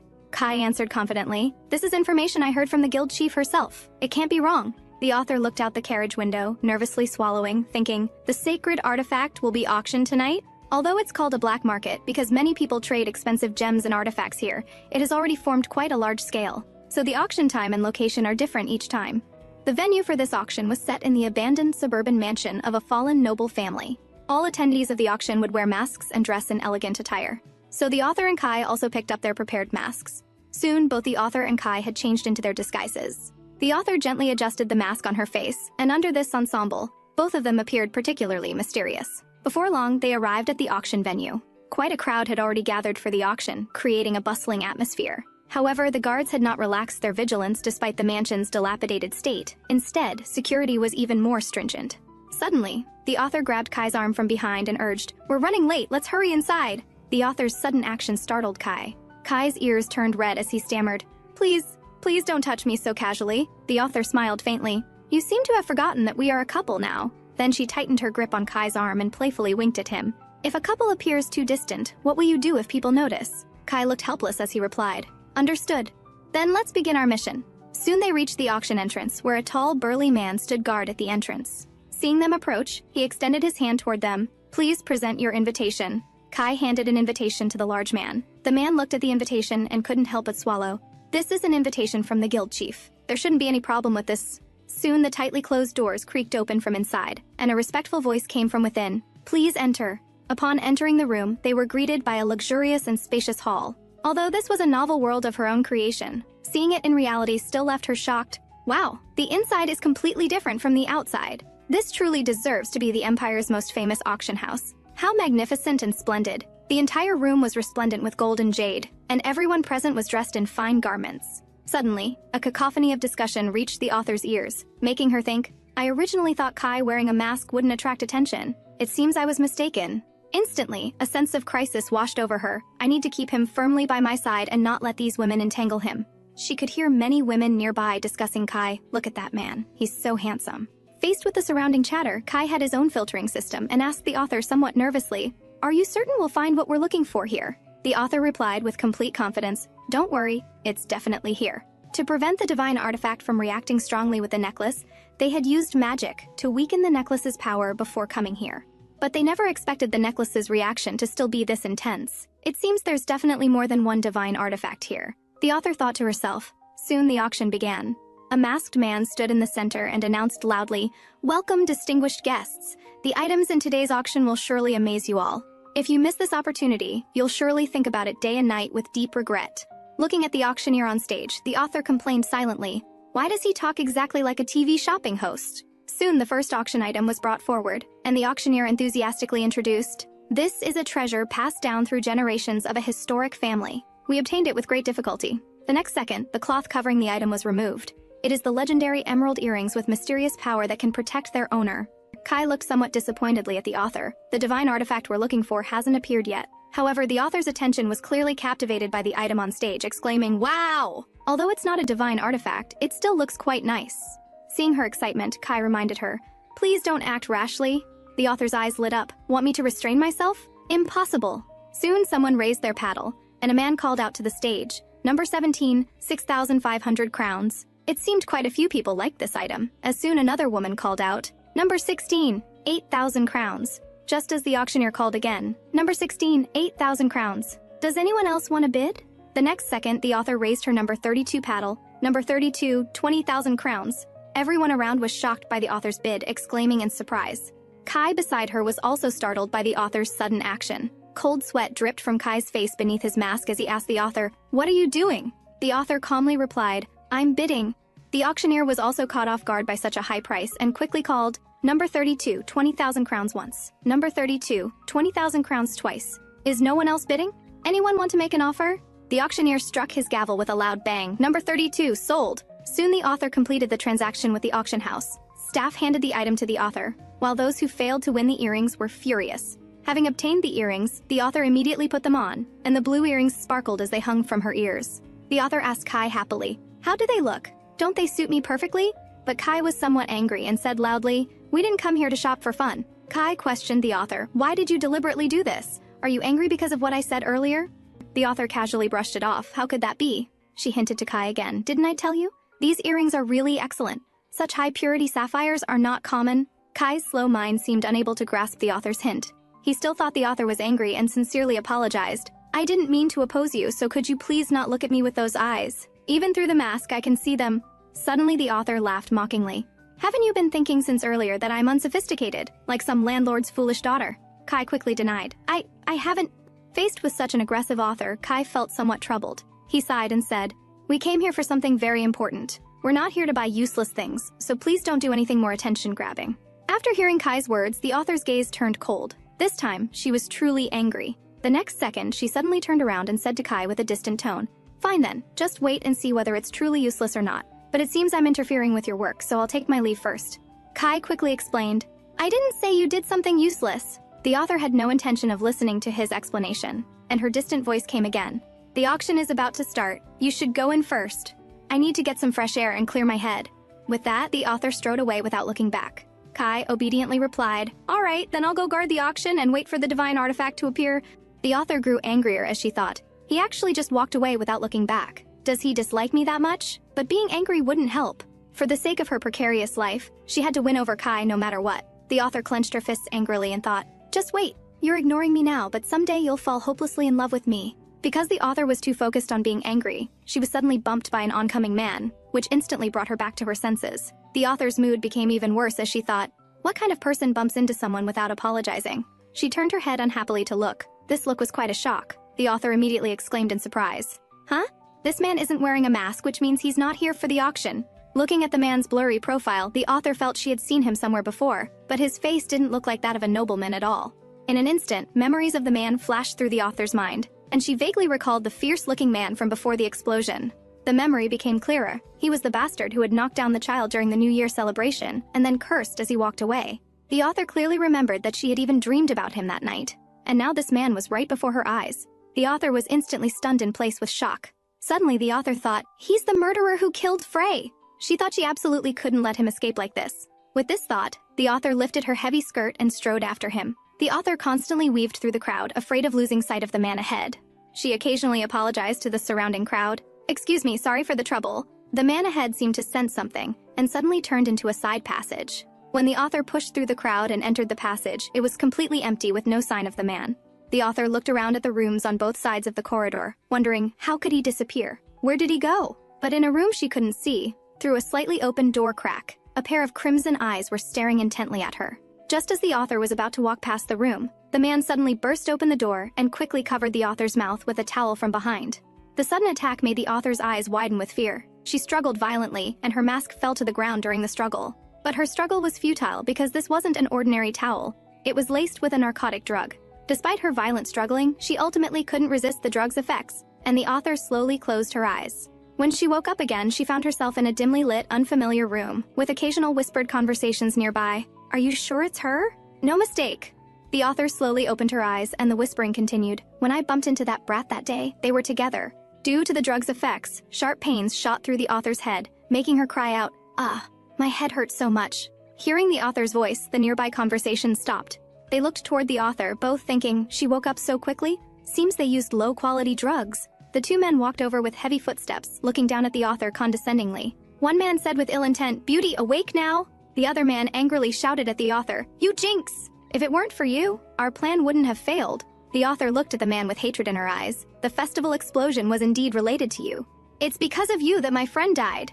The man didn't expect the author to dare shout at him, and he angrily yelled back, "Shut up! We never intended for an explosion to happen. If we hadn't bumped into you and that brat, we could have completed our plan without anyone knowing." Hearing the man's words, the author looked at him in confusion. "What are you talking about?" The author's reaction made the man even angrier. "Damn, woman, you still dare to play dumb with me. If it weren't for you, I wouldn't have lost the gunpowder I had prepared in advance. And I wouldn't have had to rush and mix the gunpowder proportions wrong, causing what should have been smoke-producing ceremonial cannons to explode so violently." The man's words made the author's eyes widen in shock, and her heart couldn't stop racing. How could this be? She couldn't stop trembling, and sad tears slid down her cheeks. "So you're saying that because of me, you had to make new gunpowder, which caused the explosion at the New Year's celebration?" The author's appearance shocked the man, who hadn't expected her to become so sad over this. The next second, the man came to his senses and laughed heartily. "That's right, it's all because of you. There was even an unlucky bastard who died back then. Seems she was your friend." Instantly, the author was trapped in nightmarish laughter. "It's all your fault that your friend died so unjustly." The men kept laughing. So the reason the New Year celebration scene was inconsistent with the novel was because of this? Just because I meddled and helped that child who was knocked down. So the wonderful Frey, did she really die because of me? The author fell into deep self-blame. Her heart seemed to be tightly grasped by many hands, beating wildly, as if it would be dragged into hell the next second. Suddenly the man drew a dagger and walked toward the author with a sinister smile. You don't need to blame yourself so much. I'll send you down to apologize to her in person right now. The author, immersed in sad emotions, showed no intention of resisting, just waiting for that sharp dagger to send her down to meet Frey. At this critical moment, Kai's voice suddenly came from behind the man. Even I, an outsider, find your words too far-fetched. Kai's appearance made the man's knife-holding hand pause, and the author also snapped out of her sadness. Kai's appearance brought light to the author's eyes. She stared blankly at Kai. At this moment, Kai seemed to carry his own halo of light, illuminating her currently dark heart. Seeing the figure who pushed through the door, the author instinctively called out his name, Kai, wondering how he could be here. The door was opened from outside, startling the knife-wielding man. He turned around angrily and demanded, "Who are you?" Getting no answer from Kai, the man angrily charged at Kai with his dagger, shouting, "Where did you come from, you brat? You're asking for death." Kai dodged the man's stabbing dagger with a sidestep. Then he grabbed the man's wrist and threw the man away with force. By sheer coincidence, the thrown man crashed right into another man with a loud bang, making the man scream in pain, "Ah!" The commotion here instantly attracted a group of accomplices. A scarred man led some people rushing over. Seeing Kai and the others trying to escape, he quickly blocked their path and loudly ordered, "Catch them!" Kai carefully protected the author behind him. "Looks like they're all in this together," he said to the author with concern. "You must be very tired. Rest for a while. I'll take care of them quickly." One of the men said disdainfully, "Just you alone?" Before he finished speaking, Kai's fist was already in front of his face. Instantly, he was knocked to the ground by Kai's punch with a loud thud. Kai moved swiftly and knocked down several more people, scaring the accomplices who had followed and making them break out in cold sweat. That man quickly changed targets and pointed at the author, shouting, "That guy is too skilled to fight head-on. Grab that woman first!" Then he reached his evil hands toward the author with a triumphant smile. "Come here, beauty!" Suddenly, a green light orb smacked into his forehead with a pop, making him cry out in pain, "Ah!" Never did they expect this woman to be a formidable mage. The author's hands glowed with the unique radiance of magical arts. Whoosh! Another spell was cast, blocking the fat man who was charging toward her. In an instant, the author cast several spells in succession, knocking all the remaining men to the ground. After casting the spells, she didn't forget to show off to Kai. "Hee, Lord Kai, you needn't worry about me. Feel free to draw your sword." Kai watched in amazement and couldn't help but doubt. "I say, Miss Amber, your magical power exceeds my imagination. Did you deliberately let them kidnap you here?"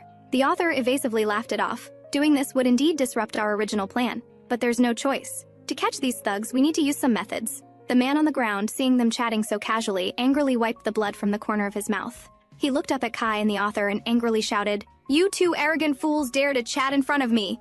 I'll make you know how formidable I am!" With that, he pulled out a blue bottle. Seeing the blue bottle in the man's hand, the author was terrified.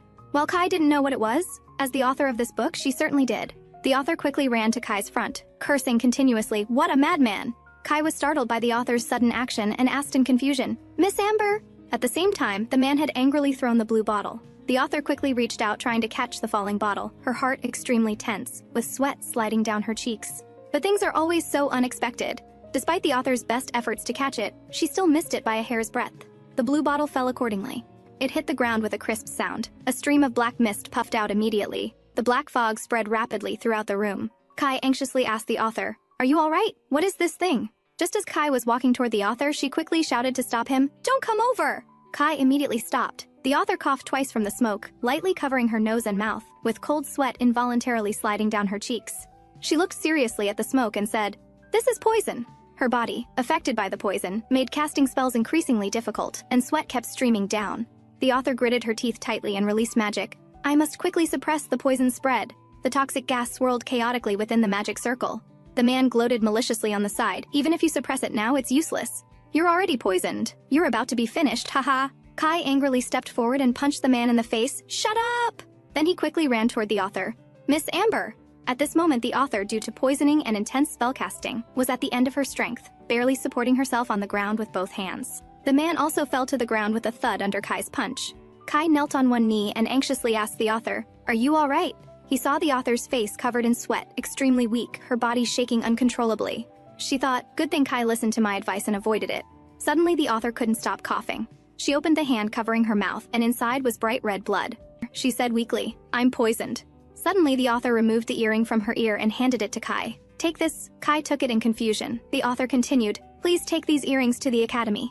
They should be useful when making the antidote." Before she could finish speaking, her body swayed and she collapsed. Kai beside her was scared into a cold sweat, anxiously shouting, "Miss Amber, wake up, Amber!" When the author opened her eyes again, she was back in a safe place. She blinked, Sitting up from the bed, she asked in confusion, "Where is this?" Kai beside her exclaimed with joy, "You're awake! Fortunately, you weren't deeply poisoned." The author looked at Kai. "It seems you followed my instructions and delivered the earrings to the academy?" Kai answered without hesitation, "That's right." The gemstone in the earrings was very suitable for making the antidote. Suddenly, Kai asked in confusion, "Could it be that you even thought of this, which is why you bought those earrings?" Kai's sudden question caught the author off guard, and she quickly laughed it off. "How could that be? I'm not a prophet. Otherwise, how would I have gotten poisoned?" But as the author of this book, how could she not know? She was obviously lying. The author was a woman who held the plot in her hands. She not only knew she would be poisoned, but also knew the gemstone on the earrings could be used to make an antidote. Because in the novel, Frey was unfortunately poisoned while protecting Kai. To save Frey, Kai searched everywhere for an antidote. Finally, his efforts paid off, and Kai found the gemstone necessary for making the antidote. The author gently brushed her red hair, thinking, "Good thing I saw these earrings at the auction. Otherwise, who knows how much effort it would have taken to find them." Suddenly, Kai bowed to the author in apology. "Miss Amber, I sincerely apologize to you." His sudden action instantly confused the author. She said somewhat helplessly to Kai, "What are you doing? Look, I'm perfectly fine, aren't I? Don't do this." Kai sincerely bowed. "I was too presumptuous before and misunderstood you. I was too rash." The author looked at the slightly blushing Kai. Like a child who had done something wrong, he drooped his ears, looking extremely well-behaved. "It seems he previously took me for a foolish rich girl with more money than sense. Now he looked like a listless little puppy." The author quickly reached out to comfort him. "This has nothing to do with you. My actions were easily misunderstood, so don't blame yourself." Then Kai looked seriously at the author. "Miss Amber, we were lucky this time and narrowly escaped disaster, but we can't be sure about next time. So I hope you won't go to such dangerous places alone anymore." Kai's words made the author pause, but she thought, "If I don't do this, you'll keep suspecting me." The author answered seriously, "I understand. By the way, Lord Kai, did you find the divine artifact?" Kai replied, "No, by the time I arrived, the divine artifact had already been moved elsewhere. But it doesn't matter." Then he brought the author to where the prisoners were held and opened the door. "We can just ask them." Imprisoned inside were exactly those thugs from that day. Kai looked down condescendingly at the man kneeling on the ground. "Stop wasting time and tell us where the divine artifact is." The man was still stubborn, laughing mockingly, "Ha ha ha, you're dreaming if you think I'll tell you." Suddenly, Kai looked gently at the author. "Miss Amber, the next scene might be somewhat frightening. Perhaps you should wait outside." The author quickly crossed her arms and shook her head. After all, she had been waiting for this moment for a long time and was unwilling to miss such an exciting scene. In that case, Kai didn't waste more words and simply stepped forward. He approached the man on the ground with torture instruments. "Then I'll begin." Soon agonized screams echoed through the air. Kai was handsome and looked like a noble young master, so people often overlooked that he was originally just a helpless orphan. The reason he could become the princess's guard knight was because he had endured countless hardships. Soon came pleading voices. "Spare me, I'll tell you everything." The author wasn't surprised by this predictable result. For Kai, prying open these thugs' mouths was child's play. The man's face was covered in blood, with only a few teeth left in his mouth, his whole body shaking. "I really didn't know that was a divine artifact. A nobleman just asked us to steal it. We thought it was valuable, so we secretly sold it midway." Kai asked coldly, "Who is this nobleman you speak of?" Although both the author and Kai knew the nobleman the man spoke of was second Prince Owen, they had no evidence and couldn't do anything about him. The man quickly spilled everything he knew, claiming he didn't know these were royal items, otherwise he would never have touched them, begging only to be spared. Kai lifted the man's chin with pliers and asked again, "Where did the divine artifact go?" The man looked at Kai in terror, his whole body trembling. "The divine artifact is no longer with us. Because those things would attract attention in the Empire. So we sold them to intermediaries." In other words, the divine artifacts had all fallen into the hands of foreign merchants. It seemed finding the divine artifacts had become extremely difficult now. They might have already been taken abroad. Kai said helplessly. The author quickly feigned surprise. "What should we do now?" But inwardly, she was secretly delighted because so far, everything was proceeding smoothly according to her plan. No, according to the novel's content. The story had finally gotten on track. From this moment on, to find the 5 scattered divine artifacts, the protagonists finally began their treasure hunting journey. But regrettably, regarding what powers the divine artifacts possessed and how they would appear, the author herself had only roughly conceived these ideas. She hadn't written them down specifically. Moreover, the author had abandoned the novel at this point, so she knew nothing about what would happen next. She could only adapt as situations arose in the future. "What should we do next?" The author rubbed her chin, thinking hard. Suddenly, Kai said to the author, "Miss Amber, they seem to only know this much about the divine artifacts." But because the author was too focused on thinking, she didn't hear Kai speaking to her. Seeing the author didn't respond, Kai called again, "Miss Amber?" Finally coming back to her senses, the author quickly apologized to Kai, Sorry, I was just thinking about something." Kai thought the author couldn't handle such scenes. If you find it unbearable, you can leave first. The author immediately smiled at Kai. I'm fine, you don't need to worry. Seeing the author was truly all right, Kai repeated what he had said earlier.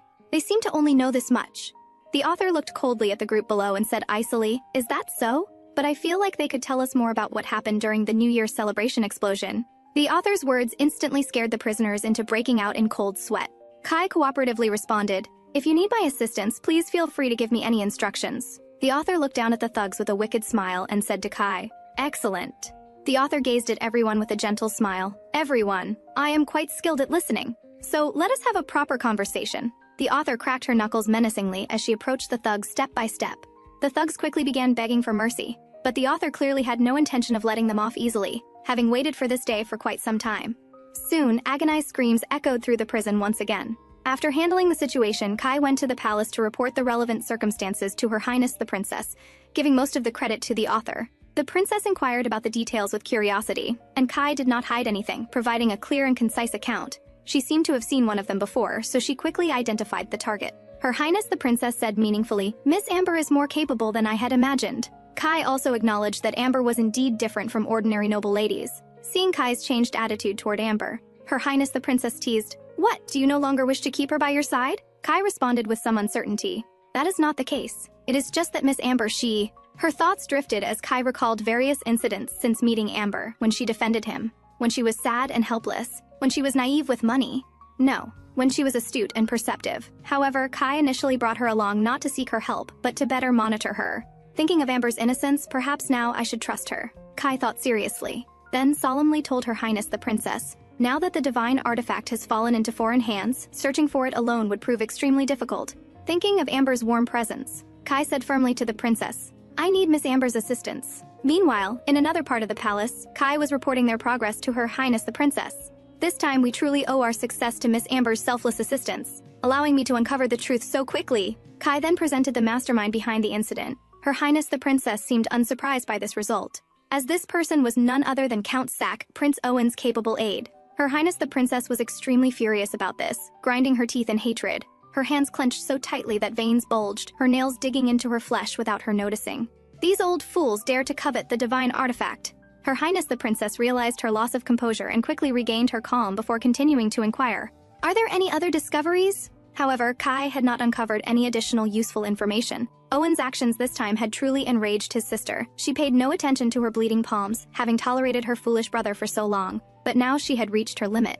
She would make him understand that disobedient brothers would be disciplined by their sisters. With a grand gesture, she issued orders, strip Count Sack of his title, confiscate all his family assets, sentence Count Sack himself to death, and exile all his family members as slaves. My dear brother, I wonder if you can withstand your sister's fury. On the other side, in the garden of the Belladonna Viscount's estate, the sunlight was gentle and warm as the two sisters leisurely enjoyed their afternoon tea. Yabika broke the silence first. I hear you have been involved in some rather interesting affairs recently. Quite impressive indeed. This sudden remark caught the author completely off guard, and she immediately put on an act of confusion to deflect. Sister, what are you talking about? I do not understand. Unfortunately, Yabika gave her no opportunity to escape. Amber was no longer a child, and as her sister she should not interfere too much, but she still hoped her sister would not engage in overly dangerous activities. Otherwise, she would struggle to explain to their parents. Although Yabika was a character from the author's creation, she was an extremely astute woman. Fortunately, she was on her side. However, at this point, Yabika suddenly changed the subject. Recently I heard about something quite intriguing. Would you like to know about it? This instantly piqued the author's curiosity, and she stared directly at Yabika with rapt attention, waiting for her to continue. Yabika wasted no time and began her story. I hear that a new religion has recently emerged in the kingdom of Croissant. Upon hearing about Croissant, the author immediately understood, realizing it was where the first divine artifact had appeared. Despite this recognition, the author clearly found nothing particularly interesting about it and immediately lost interest with some exasperation. It is merely a new religion. However, Yabika continued, regardless, I have heard that the leader of this religion suddenly received divine revelation one day and obtained mysterious powers. She left the story incomplete and looked at the author teasingly. Well, do you find it interesting now? The author, whose thoughts had been accurately read, quickly averted her gaze while thinking, there is no mistake now. That person must have obtained the first divine artifact. Early the next morning, the treasure-hunting duo boarded a train bound for the kingdom of Croissant. In the train compartment, the two sat facing each other, discussing this mysterious religion. It was said that this leader had used mysterious powers to attract numerous followers, and the sect had grown increasingly powerful. The sudden appearance of mysterious powers was clearly connected to the divine artifacts. The Kingdom of Croissant, as a small nation bordering the empire, though not large in territory, had become one of the continent's wealthiest countries due to its abundant rare mineral resources. Among them, the Castiglia ducal family was the largest merchant group in the Kingdom of Croissant, and this family had maintained trade relations with the Belladonna family since their ancestors' time. However, it now appeared that the rise of this mysterious religion had significantly impacted the decline of the Castiglia merchant group.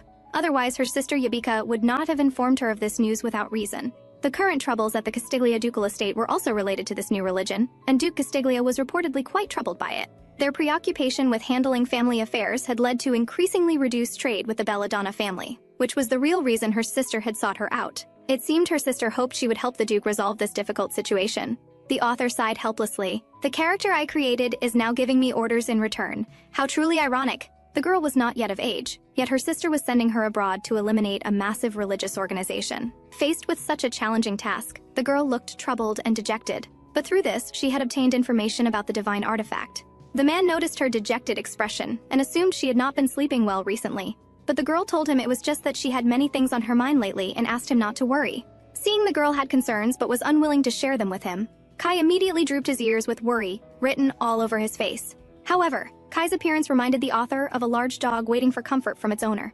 Almost instinctively, she reached out to pat Kai's head, and Kai cooperatively lowered his head. The author's mood instantly soared as she continued patting Kai's head repeatedly. After patting for a while, Kai unconsciously reminded the girl, "Miss Amber." The girl was immediately startled back to reality by Kai's voice, and she immediately executed a tactical retreat, thinking desperately about what she had just done, while hurriedly apologizing, though her tongue seemed tied and she could not speak clearly. Just when the author thought the man would scold her for suddenly touching him as he had before, Kai's cheeks flushed red as he teased the author. "It seems your health has improved considerably." The compartment fell into brief silence. Kai's face reddened as he thought contentedly. Patting my head should not be excessive, right? In this awkward atmosphere, they finally reached their destination, Croissant. Kai could not help but worry. The divine artifact must be here, the author reassured him, as the resonance between the necklace and the divine artifact was growing stronger. All of this indicated they had not come to the wrong place. What they should worry about next was how to locate this new religion, which would not be easy. However, there are always exceptions to everything. The two who had just been worried about finding the new religion's headquarters were shocked the next second by the magnificent building before them. Although both were somewhat bewildered, it was good news since they would not need to search everywhere. However, was this truly a new religion? To have such a large church in the city center, and it was located at the site where the fallen moon goddess Nimia had descended. For a recently emerged religion, this was far too grand, and it was obviously problematic. Nevertheless, finding the headquarters immediately was a decent start, and perhaps they could complete their mission quickly. The author thought naively, but was immediately proven wrong the next second. Thinking this conspicuous new religion would be easy to infiltrate, they tried for a long time but could not gain entry. The author was so frustrated that she shouted without any regard for her image. But the cultist's attitude remained resolute. Unless you have a cultist's recommendation, outsiders are not permitted entry. The author tried to persist, but the cultist showed no courtesy and shouted loudly, "I told you outsiders are not permitted!" The man's eyes turned crimson as he looked at them like they were fools, which immediately startled the author. Why were the cultists of this new religion so irritable? Having been turned away, the author immediately deflated, realizing things would not go so smoothly. Just as the two were at a loss, their contact finally appeared. The man looked apologetically at the two of them, explaining that he had gone to the train station to meet them but had missed them. Without hesitation, the man approached and kissed the girl's hand. "How have you been lately? It has been so long since I have seen Miss Amber. You are still as beautiful and charming as ever." Kai, watching from behind, was stunned, and the little puppy immediately became unhappy. "Do you two know each other?" The author quickly introduced them. "This is Duke Castiglia, who has deep ties with our family." Kai bowed and formally introduced himself to Duke Castiglia. "I am Kai Blade, Captain of the Imperial Knights." "Greetings, Captain Kai. You must be exhausted from your long journey. Please come to my estate to rest for a while."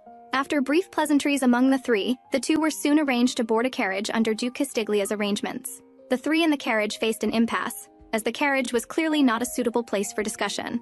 The two subtly indicated they would discuss the matter later. Duke Castiglia, unable to join their conversation, awkwardly looked out the window. Fortunately, the journey was not long, and the three soon arrived at the Castiglia ducal estate. In the reception hall, Duke Castiglia addressed the two. "I am so grateful that you came to help when my family encountered difficulties. I do not know how to express my gratitude." The author quickly responded, "Mutual assistance is only natural." However, without realizing it, their purpose for coming here was no longer simply to search for the divine artifact. but had become helping the Castiglia family resolve their problems. There was no need to guess that this was a scheme orchestrated by Sister Yabika. Duke Castiglia looked apologetic. "I feel ashamed to face Miss Amber because the family troubles have affected the Belladonna family." The author replied seriously, "I have heard the general situation. Would your grace be willing to share the specific details?" Duke Castiglia immediately fell silent, and after a long while, he finally made his decision. "I have a sister named Maria. She is my only relative in this world. She was naturally pure, innocent, and lovely, never losing her temper. To be precise, this was before she joined the Nimia Church. But everything changed after she entered the church. Everyone who joins the Nimia Church undergoes a complete personality transformation." The author could not help but interrupt. "Are you referring to that church that has been rapidly expanding its influence recently? Did your sister also join during that time?" Duke Castiglia answered affirmatively. To be precise, she joined after the leader received divine revelation. Revelation? What revelation? It is said that the leader suddenly received divine revelation one day, gaining the power to bestow grace upon followers. Kai and the author were immediately speechless, recognizing this as unmistakably occult. Kai then solemnly told Duke Castiglia, "There is something I must ask you to keep confidential. Miss Amber and I have come here to find something, and the grace the leader received might be related to what we are seeking. If possible, could you please provide detailed information about this grace?" Duke Castiglia immediately stiffened, clearly recalling unpleasant memories, but ultimately chose to comply. "According to rumors, the leader possesses mysterious powers that can rescue people from suffering. After our parents died, my sister became despondent, and later she learned about this church from a friend, after which she became obsessed with it as if brainwashed. When she first joined the church, she did become much more spirited and regained her faith.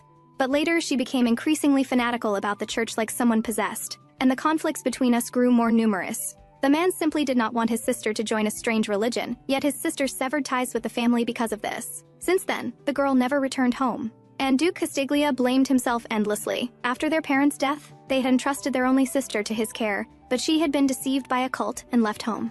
Although Duke Castiglia possessed great power and enormous wealth, he was also constrained by these things, unable to handle many matters personally. He must be very anxious, right? His distressed appearance reminded the author of someone, namely Amber's sister Yabika, who worried about her sister in the same way. She unconsciously reached out to comfort Duke Castiglia. "Do not worry too much." The author took Duke Castiglia's hand and comforted him gently. "We will definitely bring your sister back to you safely." Duke Castiglia was moved to tears as he grasped the author's hand tightly and said anxiously, "If my sister can return, I will provide full assistance." Seeing Duke Castiglia finally regain his spirits, the author felt relieved. "Since you are so enthusiastic, I will not refuse your kind offer, and our plan indeed requires your help." The three formulated their strategy. Same place, same gatekeeper. The man looked impatiently at the three people before him, while Duke Castiglia introduced them with a smile. "These two are the O'Brien couple. They wish to join the church. I know what you are concerned about."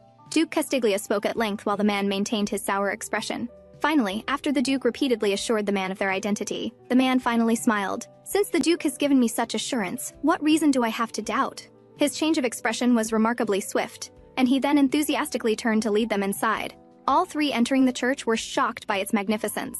The author could not help but exclaim, "Perhaps on the entire continent, no other church comes closer to divine miracles than Nimia." The guide, filled with reverence, continuously indoctrinated them. "The leader is a living God. And once you meet the leader, you will understand how vulgar you are. But do not fear. As long as you confess your fears to him and admit your sins, your souls will be purified and you will achieve complete transformation." As he spoke, he reached out to open the door, and with a creaking sound, the door opened to reveal a massive church. A figure stood in the center of the church, with followers seated below. The man standing on the platform, who appeared kind and benevolent, was the legendary leader. Without his priestly robes, he would look like nothing more than an ordinary middle-aged man. No matter how one looked at him, he lacked the charisma to attract people to join his religion. Yet people shouted his name like madmen, praising him with all their might. Soon the three were introduced to the leader on the platform. The man respectfully stepped forward. "Leader, these two are new followers recommended by Duke Castiglia." The author and Kai quickly stepped forward and bowed. "Greetings. I am Adams O'Brien, and this is my wife Caroline." The leader, seeing the beautiful author, enthusiastically stepped forward and grasped her hand, his face full of fake smiles. "Welcome to both of you, and congratulations on your impending liberation from worldly suffering." The man, who appeared gentle and kind on the surface, was actually a sinister, sleazy, middle-aged man. Looking at the beautiful Amber, he held her hand and continuously caressed it, thinking smugly, "Today is truly a wonderful day, bringing such a beautiful lady to my side." His sleazy behavior immediately disgusted Amber. Why do his words and actions remind me of that perverted section chief from that world? Amber's entire body stiffened as she suppressed the urge to beat him senseless. If not for their mission, she would have kicked him away immediately. He then raised his hand and shouted as if nothing had happened. "Since you come recommended by Duke Castiglia, I will treat you exceptionally well. Today I will make an exception and personally share the goddess's revelation with you." Immediately, the surrounding followers became excited about the leader's decision. Both Kai and Amber were stunned. "Is this special treatment for us?" The sleazy leader then instructed a follower, "Take these two to a room to await the initiation ceremony." As soon as he finished speaking, a follower suddenly appeared. "Yes, leader." The sudden appearance of this follower shocked Duke Castiglia, who blurted out the follower's name, Maria. This person was indeed Duke Castiglia's sister. Duke Castiglia asked helplessly, "You seem to have lost weight after not seeing you for so long. Have you been well?" The girl only responded coldly, "Hello, brother." Then she turned and walked away without looking back. "The initiation ceremony is about to begin. Please follow me." This eerie atmosphere left Amber somewhat speechless. Is this the pure, innocent, and lovely girl Duke Castiglia described? She's not lovely at all now. Duke Castiglia continued following her like a puppy, asking repeatedly, "Maria, where have you been recently? When do you plan to come home?" He anxiously followed behind Maria, his tone pleading, "Please come home quickly, I beg you. I have not been able to sleep since you left home." Despite this, Maria showed no intention of turning back. Duke Castiglia became desperate and forcefully grabbed Maria's shoulder, turning her around and shouting, "You should not be here. Do you not think of your brother waiting alone at home?" The next second, the girl angrily slapped away his hand on her shoulder and said coldly, "I never asked you to wait for me. I have received divine grace here and am living much better than before." Such hurtful words left Duke Castiglia too shocked to speak, only staring at Maria in stunned silence. At this moment, Amber was also troubled. The room they are going to is actually underground. The spiraling downward staircase made her increasingly uneasy. Kai also whispered to Amber, "It seems we are going to a very secluded place. We must stay alert and act carefully from now on." Due to nervousness, sweat continuously streamed down Amber's face. Under Maria's guidance, they soon reached a tall door. Maria gently knocked on the door. "I have brought the guests." Then with a creaking sound, the door opened from inside. Amber looked toward the opening door, her heart growing tense. Am I truly walking into the lion's den? The first thing the sleazy leader did when inviting people to join was to have a feast. He enthusiastically waved to Amber and the others, "You must be hungry, please find seats and dine." Amber stood frozen for a long time, unable to understand. "I thought this would be walking into a trap. I was nervous for so long, but never expected things to develop this way. Did he not mention an initiation ceremony? Why did he bring us to a dining hall?" However, since the leader was also here, the location should be correct, though everything felt somewhat strange. With a table full of sumptuous food, none of the three dared to touch their chopsticks, and the atmosphere fell into an eerie silence. The leader broke the silence first. "Why are you not eating?" His voice suddenly became sinister, and his smile turned strange. "Do you think I have tampered with the food?" Just as the atmosphere reached its freezing point, he suddenly burst into laughter. "Just joking. Do not take it seriously. Please dine." The sleazy leader quickly finished his meal. "Now let us discuss serious matters." He wiped non-existent grease from his lips and gestured for Maria to bring something over. Maria obediently brought out an antique box. With a clang, the box opened to reveal a golden chalice before the three. The leader said proudly, "This chalice has been blessed by the goddess and is the supreme treasure of our Nemea church." However, the leader did not know that the moment the box was brought over, Amber's necklace reacted strongly. This was undoubtedly the divine artifact. The leader took the chalice from the box and poured wine into it before the three's watchful eyes. The red liquid gurgled as it poured into the chalice, and the chalice filled with liquid glowed brilliantly in the sleazy leader's hands. He raised the chalice high and said devoutly, "Let us together receive the grace bestowed by the divine." He then began drinking on his own. Afterward, he passed the unfinished wine toward the three. "As you can see, this wine is what the divine has granted us." He revealed a meaningful smile. "Please come forward one by one to receive grace." Under his gaze, Duke Castiglia became the first guinea pig. Next, Kai also drank the wine. Now was our author Amber's turn. Looking at the chalice in her hands, she trembled, feeling like Socrates about to drink poison. However, logically speaking, since the sleazy leader had also drunk from this wine, it should be safe. But somehow, she had a bad premonition. Finally, Amber anxiously drank the wine. Seeing all three had consumed the wine, the sleazy leader secretly chuckled. Just as the three had finished drinking and were still in a daze, the sleazy leader suddenly spoke, "I can already sense your fears." His sudden words made Amber's heart leap after just finishing the wine. She smiled and responded, "How could we be afraid? We only came to seek your guidance." The next second, the sleazy leader revealed a sinister smile. "No, I know you do not trust me. And the fear I speak of does not refer to your suspicion of me." Duke Castiglia clenched his fists and quickly denied, "We do not understand what you are saying. If you continue speaking such nonsense, we will take our leave." As soon as he finished speaking, the dining hall doors were suddenly thrown open from outside, and a group of armored followers came rushing in with clattering footsteps. Soon, a crowd of people surrounded them completely. None of the three had expected this sleazy leader to resort to force. The three were forced to retreat continuously as the followers pressed closer. Duke Castiglia angrily demanded, "What are you doing?" The sleazy leader, relying on two strange bracelets, could bewitch minds and spy on others' most painful secrets. He continuously shook the chains in his hands, confidently telling the three, "Stop pretending." Amid the harsh sounds of the chains, he continuously bewitched the three. "You must face these fears directly. Only then can you truly trust me." Amber covered her ears and angrily shouted, "Damn it! He really is a cult leader!" Kai and Duke Castiglia also painfully covered their ears. But why can these bracelets produce such deafening sounds? Suddenly, the sleazy leader approached Duke Castiglia and stopped before him. At this moment, the leader's figure appeared enormously tall in the Duke's eyes, and the bewitching voice continuously entered his ears. "Are you feeling great pain?"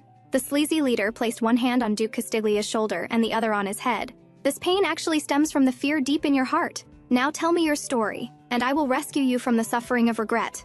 Under his influence, Duke Castiglia seemed possessed, as if he saw a true god.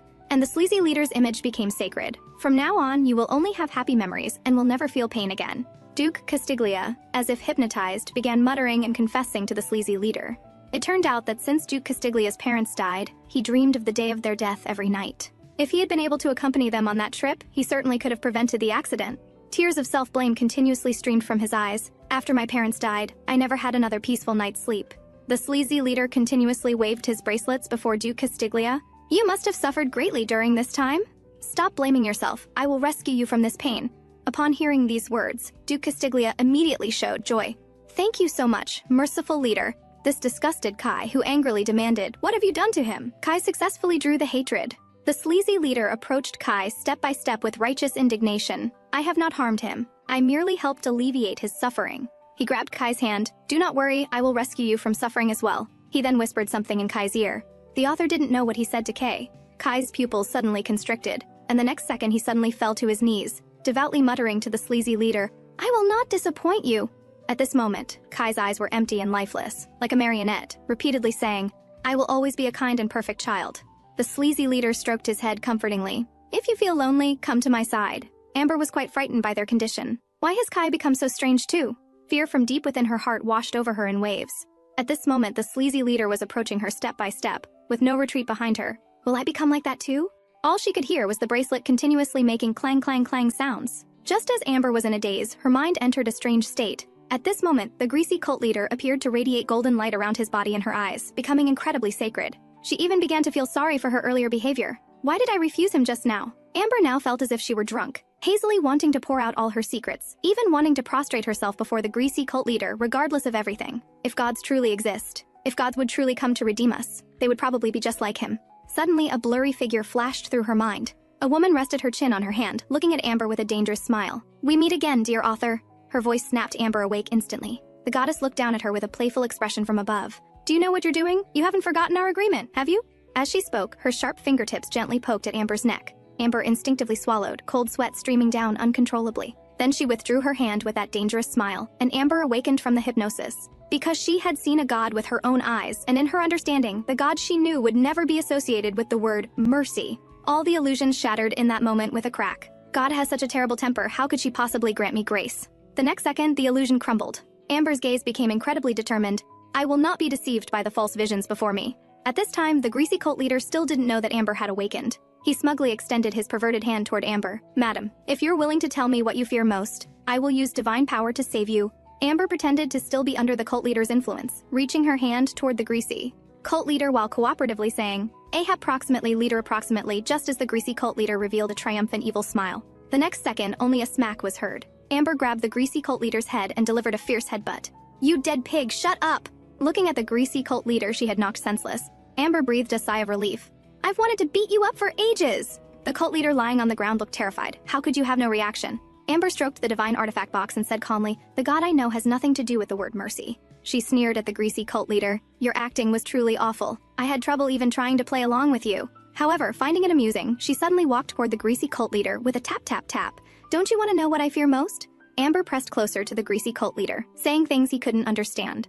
Only Amber could be heard saying angrily, "What I fear most is this novel having a terrible ending. So you stinking villain, stop ruining my plans and get lost." The next second, magic swirled in Amber's hands with a hiss sound. Watching the two people immersed in illusions, she went up to Kai and Duke Castiglia in exasperation and gave them each a loud slap. "You two idiots, wake up!"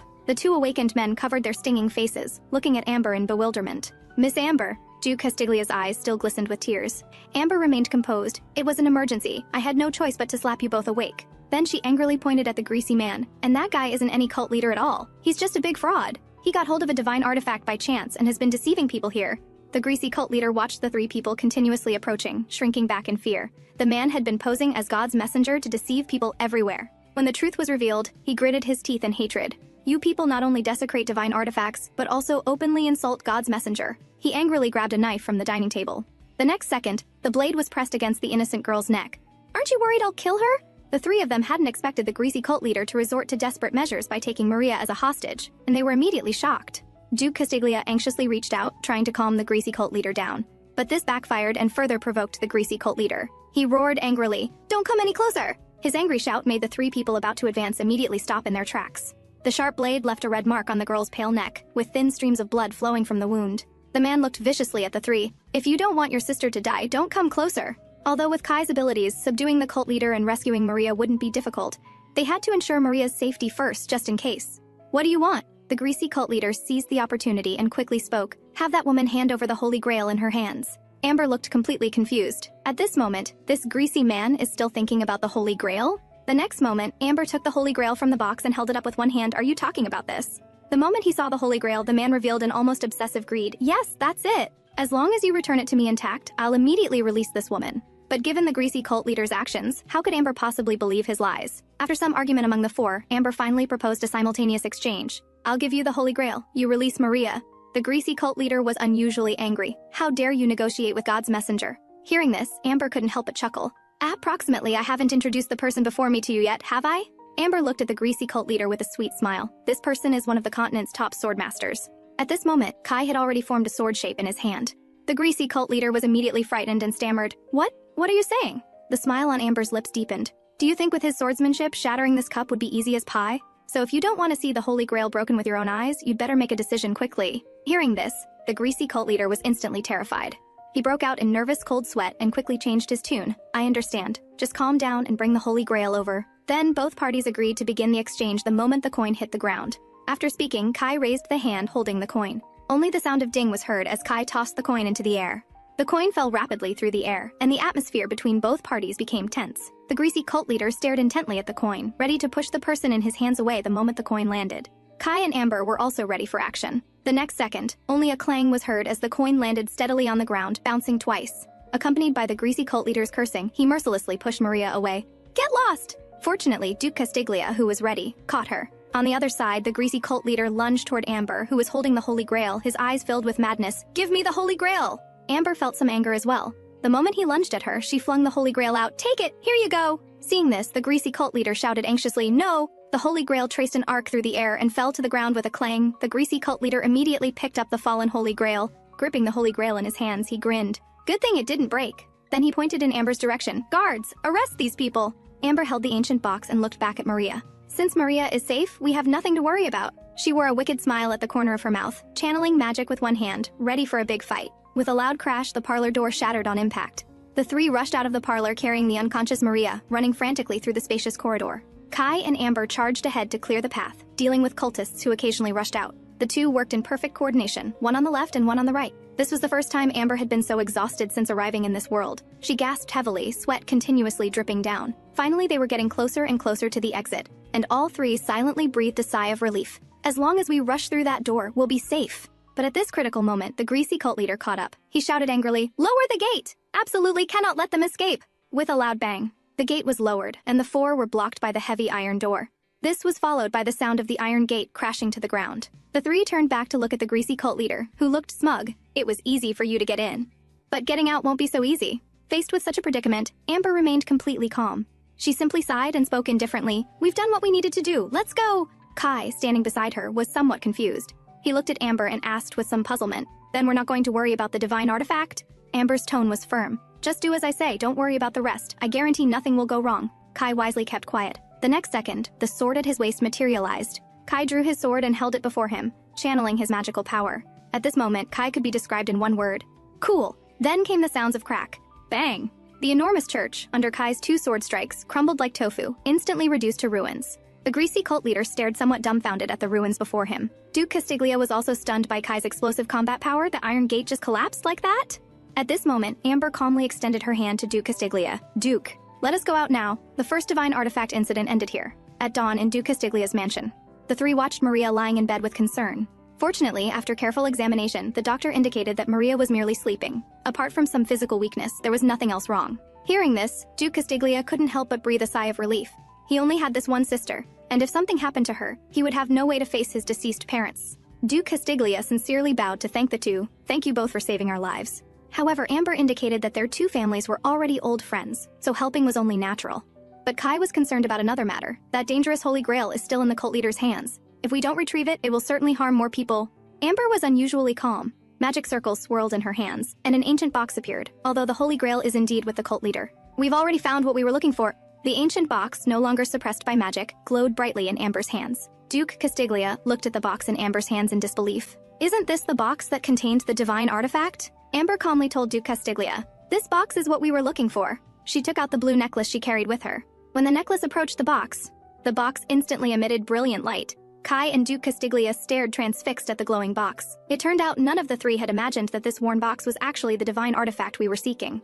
But if the box was the real divine artifact, what was the Holy Grail the cult leader took? What is that thing that has such power? This Holy Grail, which the cult leader treasured, was not only studded with gems and jade, but also possessed mysterious power. It could manipulate people's inner fears. This was how the cult leader was able to establish such a massive cult, by borrowing the power of the Holy Grail. But as the author of this book, Amber only knew that the ancient box sealed evil power, which was precisely why she wasn't deceived by the Holy Grail. Now the only thing that could be confirmed was the cult leader's cup possessed mysterious power. But using people's inner fears to manipulate their hearts? Can such a thing be called a Holy Grail? As she spoke, Amber handed a newspaper to Kai. Kai curiously opened it and asked, what is this? It turned out this newspaper was the morning edition that Amber had just asked the butler to buy. Seeing the content, Kai's pupils suddenly contracted, and he broke out in a cold sweat. The newspaper clearly reported, multiple mysterious deaths have occurred recently. No survivors have been found in the death incidents, and the specific truth is still under investigation. However, some speculate this may be a mass suicide event led by a cult leader. After finding the first divine artifact, the treasure-hunting duo quickly returned to the Empire. After returning, both remained very busy. Princess Catalina first praised the results they had achieved this time, then repeatedly urged them to find the other divine artifacts as quickly as possible. This was because less than half a year remained until the coronation ceremony. No wonder Her Highness was so anxious.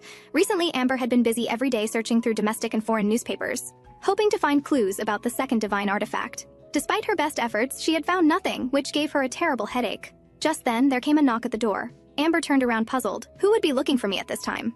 The door opened with a creak. Amber's sister Yabika pushed the door open. Her tone was flat. Amber, there's a guest here to see you. Amber turned around and asked, is it Lord Kai?